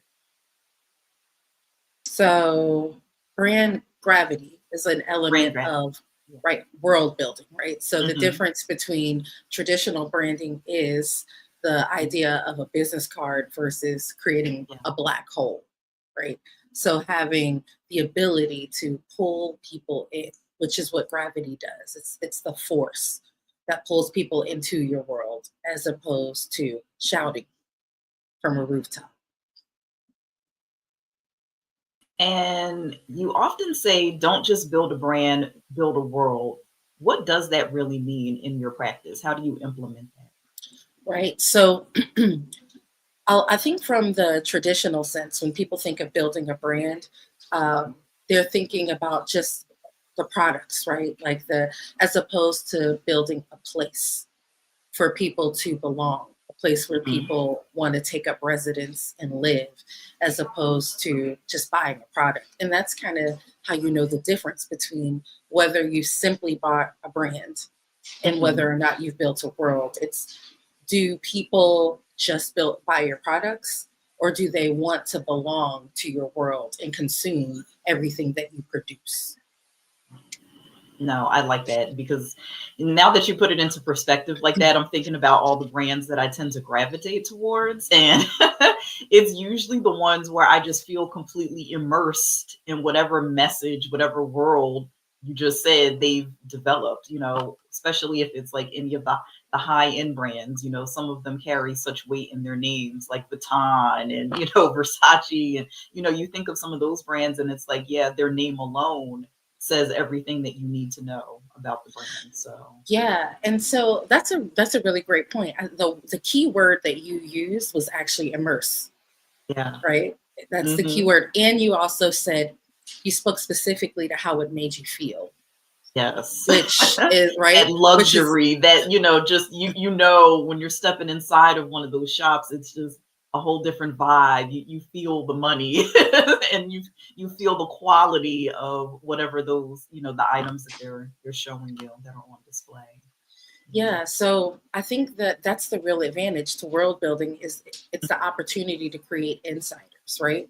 And even juxtaposed to the higher end brands, like a lot of us think that you have to have, millions of dollars to accomplish this, like your Louis Vuittons. But you think of something even like, and I love the brand. What is it? It's the water. Is it Death? I can't think of there's so many water brands out there now. No, it's like, I love it. I drink it. Oh my goodness. I can't even think of the brand now, which is insane, but it's the mountain water. Liquid Death. Liquid Death, right? And so it's not like they're like a luxury brand per se, but when you drink the water, you feel immediately connected to the culture. Like you feel cool. You feel, it makes you feel responsible, like it's a sustainable option, that you're drinking, that you just want your water to be as pure as it can come. It features limited edition artwork, right? It just speaks to, I think the real opportunity that we have with world building as opposed to branding is being a mirror, allowing people to see themselves in what it is that you're selling. And you can do that with any budget. Really can, it's all about just kind of getting into the mindset of what makes people tick, and how we end up like building rapport with a brand and a product, and we're probably not even aware of it, consciously. Subconsciously we are, but not consciously. So yeah. I think we forget often that at the end of the day, people want to do business with people, right? And we just get very caught up in trying to present. And I don't want to say facade, but just a presentation of a business that we forget to just be people, right? Be real, basically. Yeah. Yes. Okay. So how does a brand create pull instead of constantly pushing? Absolutely. So There are several elements, but I would say that the biggest one is, let's say, your mythology, right? So every world has a mythology, your creation story, your beliefs. Um, so being able to establish those, clearly articulate them, and incorporate them into every touch point. So number one, knowing your mythology. Number two, I would say knowing your natives, right? Developing that insider language, um, creating a place to belong. But probably most and foremost, it would be the belief system. I think all of us know when we create a business that we're expected to create values, but I think often we just kind of pluck them out. I don't want to say out of the sky, but almost like looking at a list. Oh, this sounds nice. This sounds nice. And it's like, there, we have our values. But then how do those values live out in real time, right? How do you communicate those values in your packaging? How do you communicate those values through your emails, through your communication? How do you live those out loud? And it's that belief system and how you bring it to life that creates gravity. Gravity is the thing that makes worlds more believable. Yeah, absolutely. I definitely agree with that. And, gravity is a very powerful word to use because it helps to, keep us grounded here on the planet. And so when we use that word gravity, it automatically just has that impact on people where, they're being pulled into whatever world that particular brand is creating. So I really do like that. And I appreciate that. Absolutely. And I'm sure that the people that are watching from either at home, at work, or on the go, they're absolutely enjoying and appreciating the content and the information that we're discussing right now, because I'm sure that there are a lot of business owners that are watching, or if they haven't started yet, maybe they're being inspired right now. And this is giving them tips for how to go about it.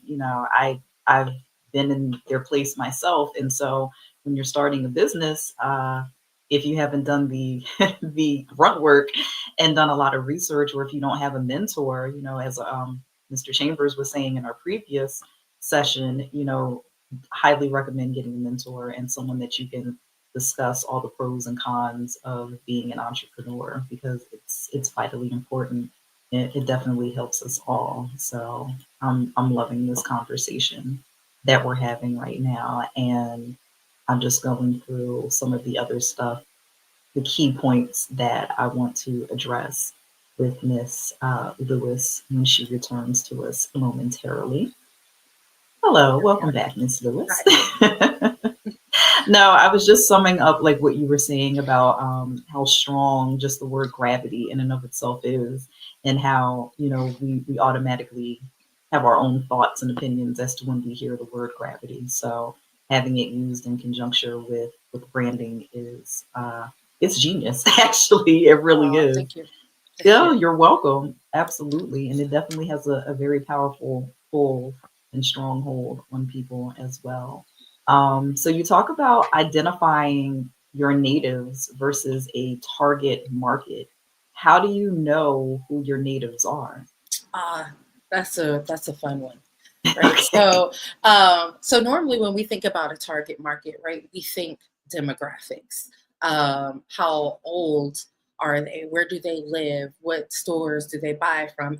And it's not that information isn't helpful. It is, especially in the beginning stages of a business where you're thinking about how to develop a product or how to develop your service.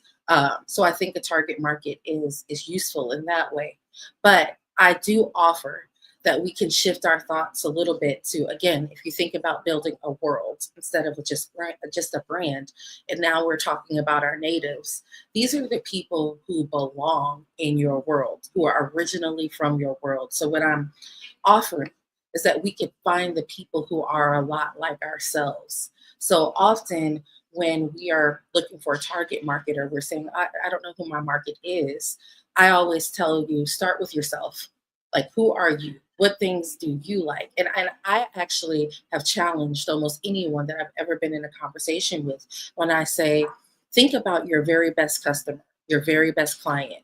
Do you not share a lot in common. And then most people realize, hey, actually we do. So your natives are yourself at different stages in your business. They might have been you in the beginning where you really didn't know what you were doing and you needed a little more mentorship, and then you in the middle, and then you, even the future you.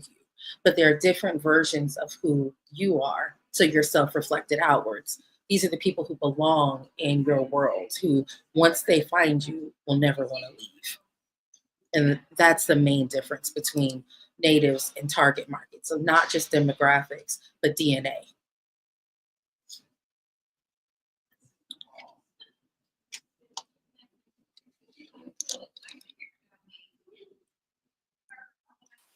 Ms. Lewis. Yeah. I'm sorry. Yes, I didn't hear the last thing you said. No, that's okay. Oh, That's okay. All right. So I was going to say every great world has a villain, or in your words, non-believers. Why is identifying your non-believers so crucial to brand gravity? Yeah. So again, when we start to build a brand, we mostly start with what we stand for and who we're for and what we believe. But it is equally as important to know what you stand against, right? And what you don't believe in. That way you can draw a line in the sand. So a lot of times it's great to identify the villain of your brand, or your brand enemy, right? And even aside from that, every great story has a hero and a villain. A story of Avengers that are just about superheroes with no villains is a story that no one wants to pay to watch, right? So you got to know who your brand enemy is. Not only that, but just on a personal note, business is hard. Like it's hard. It's your baby. It's personal.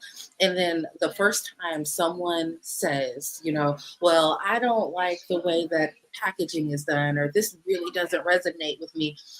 Knowing who your brand enemy is or who your brand is not for gives you the conviction to hold true to what you've built and say, well, perhaps this just isn't for you. And that's okay. So, and also, it's a rally cry.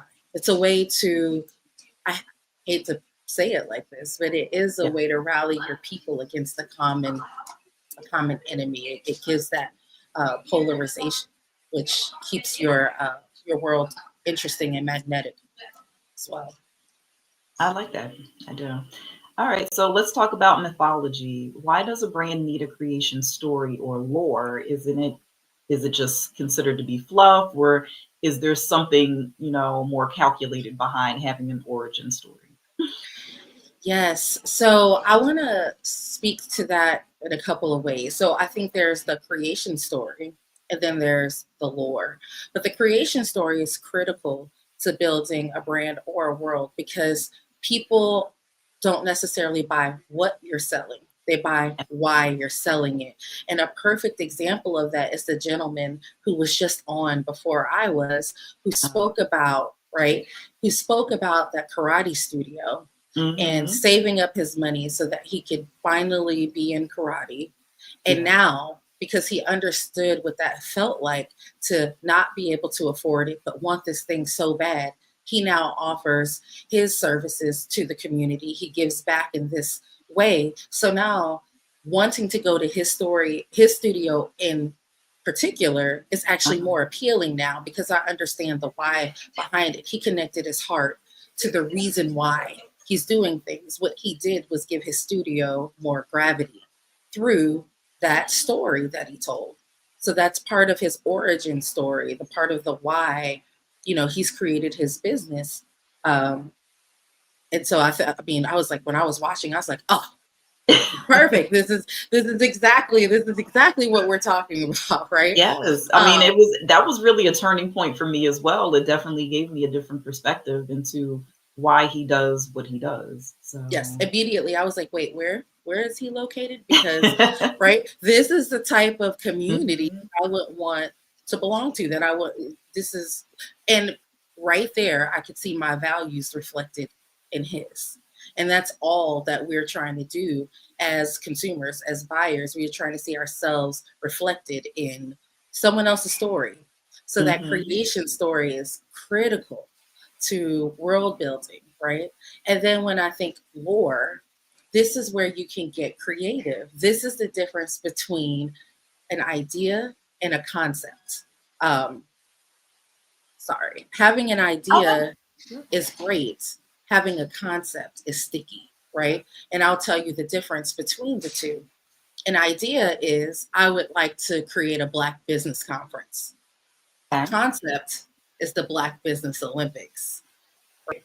What we're doing is tying the idea that, like what we already know, we understand Olympics, and that's a concept that Dr. Kelly has connected to a Black conference. So immediately, we don't have to use a lot of our words to get the feeling across that this platform is going to be for the best of the best, top tier business owners, thought leaders. Like, the concept is baked in, right? So once you have a concept as opposed to just an idea, then you can build lore around it. And that's just a very simple 2 or 3 sentence background story that gives the world a bit of magic, a little bit of mythology, from which you could continue to build all of your visuals from, all of your other stories. Like, does it not make sense then that the logo is reminiscent of the circles, right? From a sticky concept, it then informs the lore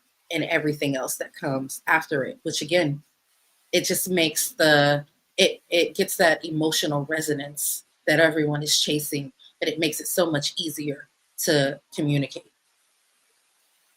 Resonance is important. And when you said, for brands to be able to have you be a part of their world, I was thinking to myself about certain brands and how important it is in the marketing to be as inclusive as possible, because you want to reach as many potential buyers or clients, and you don't want to make someone feel like they wouldn't necessarily be welcome part of your brand. And I just find that interesting in how all of this plays, they're all parts of one whole, basically, when it comes to branding and the media and marketing and all of that stuff. So yeah, it is a different take on it. And I think the difference, though, is obsession.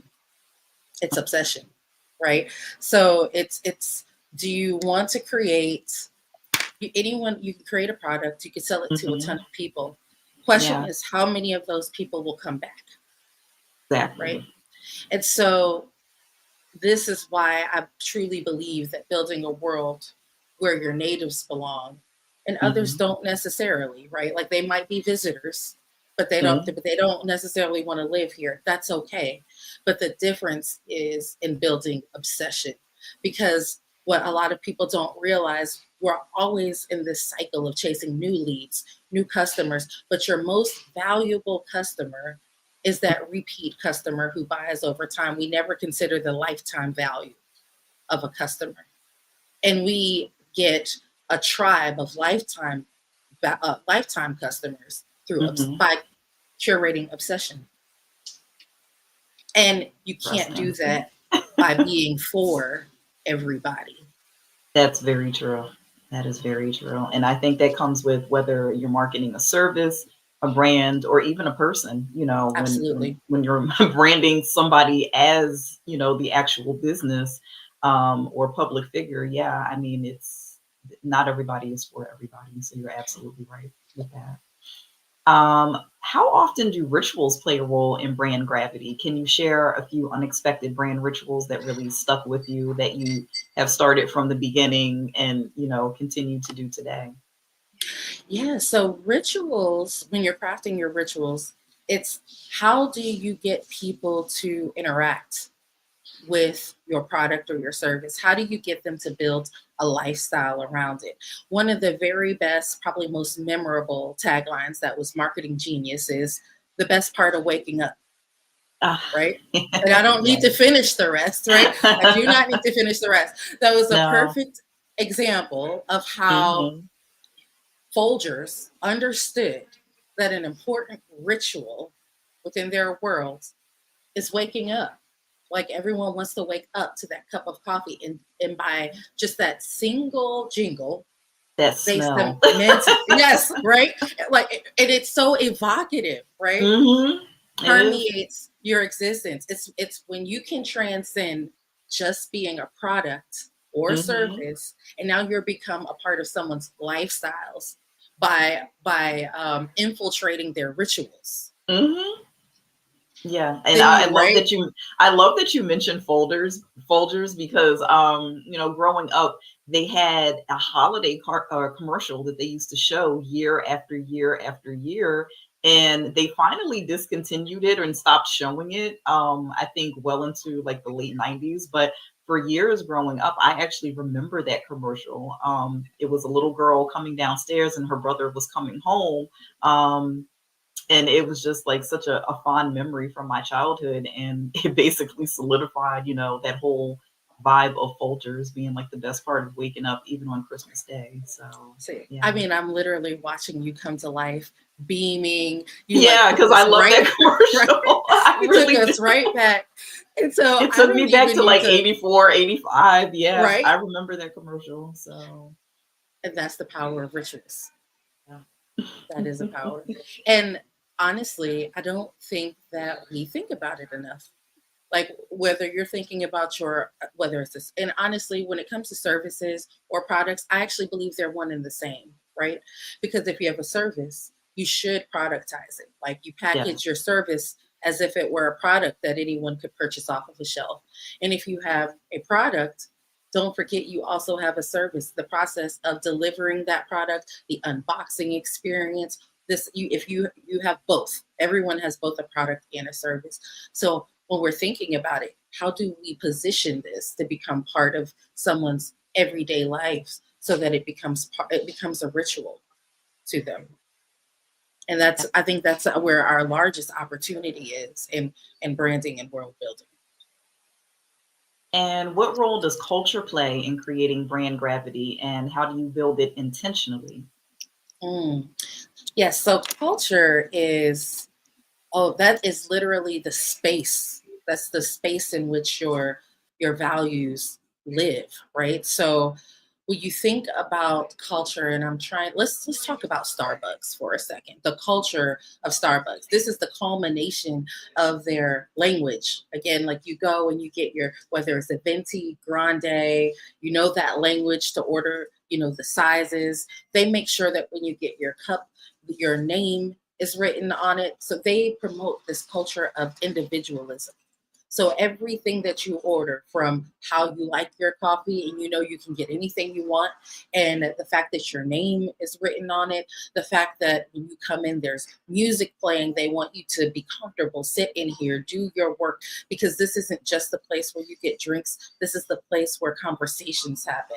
This is the place where business owners come and work together. This is collaboration. This is where students come to study, right? So they've built this culture. And honestly, really surprised to hear that they've been a little lax on the whole everything that's happening with DEI right now, because Starbucks in particular has one of the most diverse workforces, period.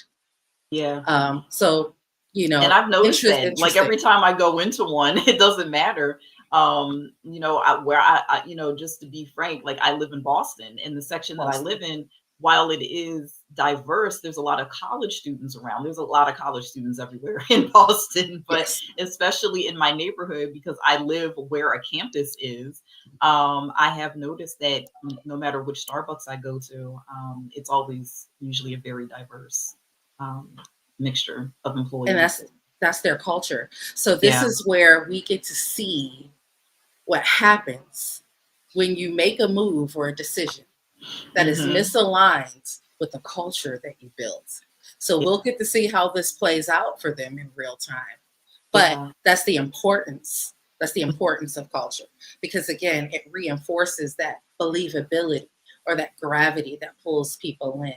And another really great example, Tamika, you said you were in Boston. Do you guys have a mod pizza? I want to say there probably is. I have not visited it myself. I'm still, you know what? I'm in that honeymoon phase of Boston because I've only been here for almost 6 months. So Okay, I'm that's still fair. getting acclimated with certain stores, but in brands, but I'm sure there probably are some here. Okay, so I'm in Virginia, and we Okay. have Mod Pizza. So it's essentially you come in and you get a pizza dough, and you can put whatever toppings you want. Make your own pizza. They build it in front of you.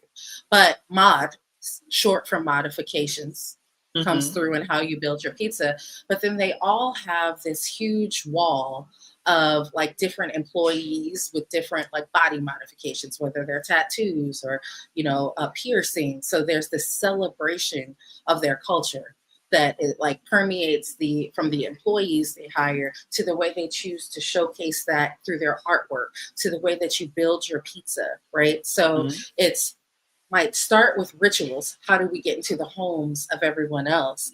To culture. How do we welcome them into our home? And that was going to lead into my next question. You mentioned insider language a lot. How can a brand develop a dialect without it feeling forced or gimmicky, you know? Yes. I would be lying to you if I said that was easy, right? Because I'm we've sure all it's not. probably, right? We've all probably tried to make language work, right? Mhm. But I think the most masterful at this is Apple, right? But iPod, iMac, right? Mhm. Just the language. Starbucks is great too, but let's be honest, I don't believe that was really an easy transition. They use the word grande, which is their medium, and I'm like, grande Mhm. means big. It Like does. someone did not make a good decision here, right? But one of the first places to start with creating insider language that is extremely easy. If you start here and you can Mhm. get your people to buy into it, then Yeah. anything you create from here will just be 10 times easier. So the first thing that I would want anyone to do when considering insider language is to consider first, what do you call your people? Okay. How do you refer to them? What do you call them? Yeah. Right? So then, and I think like a lot of us don't think about this. I think the genre or the industry that does this just without even thinking about it is going to be the music industry, right? Every artist calls their fan club or their fans something, right? Like I love Tamar Braxton. She calls her audience Tamartians, right? Okay. But it's a great example because once you call your audience something and you get them to, oh yes, that's me, right? And they subscribe to it, then if you start to create other language that's kind of alien-like, we are Mhm. not the same, we are Martians, then they're just going to catch on to the language as long as it makes sense to the new identity you've given your people. So I believe it starts with what do you call your people and then build the insider language from there. But and when you think about just any relationship, period, whether it's your best friend, your mother, your sister, your brother, the thing that makes you feel close to them are the inside jokes, right? It's Yes. the inside jokes that only you know. You might have, words that I can't even believe I'm about to say this like live in front of everyone, but my family, sorry y'all, like they have a word that they call Okay. people who are less attractive. They call them customers, right? Oh. And so yes, right. So we're like, oh, he's a customer, right? But if we're out in public, no one thinks twice about it. It's an inside thing. It's the word that connects our family. Now, I would have never assumed that that's what they were talking about if I No. ever overheard that conversation. Okay. no. And if we ever Wow. heard anyone else weirdly use it, we'd be like, wait a minute, are you our people? Right. so right, like that's my point. It's Okay. creating that language that when you say it, people are like, Mhm. you're my people. You're my people. Okay. Yes. So Right. Well, let's see. What's the biggest mistake you see when brands try to create community without having real brand gravity? yes. Actually, I think that is the biggest mistake, right? It is. It's trying to create community without first Mhm. establishing who you are and what you believe in, because Yeah. then it can tend to be all downhill. Just take off without you. And then it's hard to wrangle in. You see this often, right? Like you'll see brands bring in community managers to try to wrangle in, or you start a community and then things start happening inside of it that you're like, whoa. And now you want to retroactively create community rules. Oh, guys, here we embrace inclusivity. So we do not want to use any language that is, exclusive, but that's something that you wanted to establish from the beginning, right? So that when coming in, people understand how to treat this space, right? The other thing that I would say too, and this is going to be a challenge because right now we're in the era of everyone telling us, content is king, community is queen. Right? So we all want to go off and create community. And I actually have a challenge for you. And that challenge is, what would happen if we just started putting out excellent content, like we just created with excellence to the point that the community created itself? I love that. I love that idea. Yeah, because I mean, if you're going out there being excellent or striving for excellence from the beginning, I mean, you have nowhere else to go but up. So, and you're setting the bar very high. You're already creating those standards. So you're putting the message out there that you're coming from a place where quality is, it's key. It's the most important thing over quantity. Let your people tell you that they want community. Yeah. Right. And one of the brands that actually does this excellently is Portland Leather Company. They just create just beautiful leather bags. And then what happened was, people started sharing organically how they were customizing their bags, learning to paint on leather, adding charms. And then that community organically grew. Now it's responsible for more than 75% of their sales. Right? And then once you get that community that gets created organically, then it puts you in a wonderful position because now you get to show up and listen. You just get to listen. You get to let them tell you what they want next. And you're guaranteed buyers when it finally gets released because they've begged you to create this thing. And I think so often we start from a place of creating just what we want to create instead of what people tell us they want as well.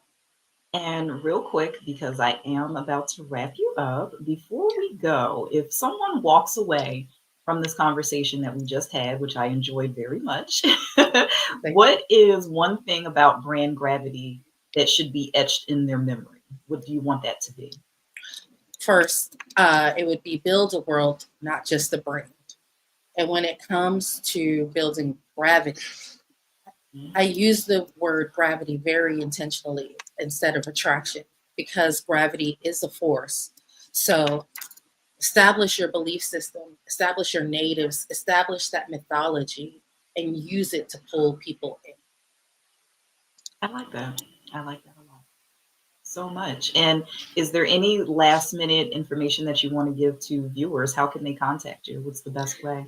Absolutely. Please head over to www.brandsmashstudio.com and you can come into my world that way. That's the best place to come in. And Tamika, it's my first time meeting you, but I had a blast chatting with you today. Thank you so much. I would love to continue this conversation. It was very helpful.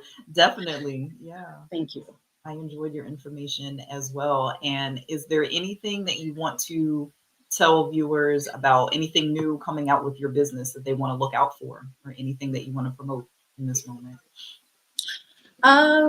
Right now, if you're just kind of looking for where to get started, again, if you go to the website, brandsmashstudio.com, I do have a 5-day challenge called Break Away from the Sheeple that will give you, it's jam-packed, loaded with a ton of free information that'll help you start to lean a little bit more into your limited edition brilliance and start to build that world. Very nice. Well, thank you so much. It was a pleasure. And I just wanted to say thank you again to Deanna. Thank you. Please check out her business. We've learned a ton of very valuable information today with our conversation with her. And thank you again for joining us. And I wanted to say that genius is common, and I will see you on the other side. Take care. All right, so now it is time to promote the scholarship. The Black Business Expo's mission is to raise funds for high school seniors going to college or K through 12 entrepreneurs. This expo is a fundraiser for students, and you may go to www.blackbusinessexpousa to donate and to the scholarship fund, or use the Cash App that's on the screen below, say $BBX USA. Our goal is to give laptops and up to $5,000 to 10 students. Students can register online at www.blackbusinessexpousa.com. Every dollar counts. And so we want to remind you to donate to the scholarship fund. We want to thank our Black Business Expo USA sponsors for September 2024, NC100, Suede Soul, Carolina, Virginia, Minority Supplier Development Council, Step Management, Margie McLean Foundation, Inc., Genius is Common, Executive Women's Success Institute, The Quality Coaching Company, Superwoman Business Services, Creative Force Studios, Lee Entertainment, Black Business Olympics, Artistic App Design, Banks Law Firm, and Black Business Expo USA. Genius is common, and I'll see you on the other side.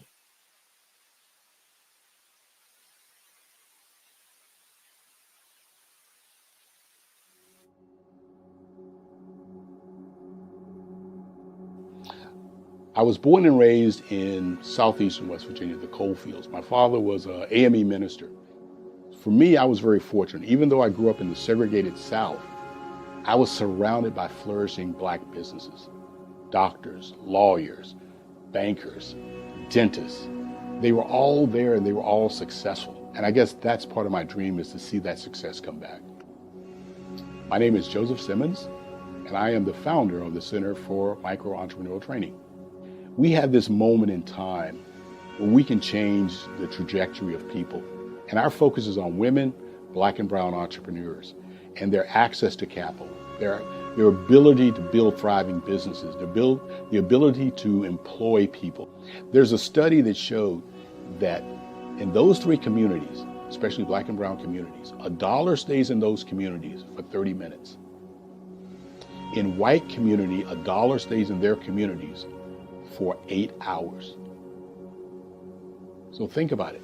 For you in a Black or brown community to get gas, to get food, to go to a restaurant, you've got to leave your community, take those dollars out of that community and take it to another community that's already being well served. So if we can reverse that, if we can go from 30 minutes to an hour to 2 hours, that's progress. That's what we need to do. I was with SCORE, and then in May of 2020, of course, the events happened in regards to the murder of George Floyd. The other thing that I was experiencing was the denials of federal funds for small businesses.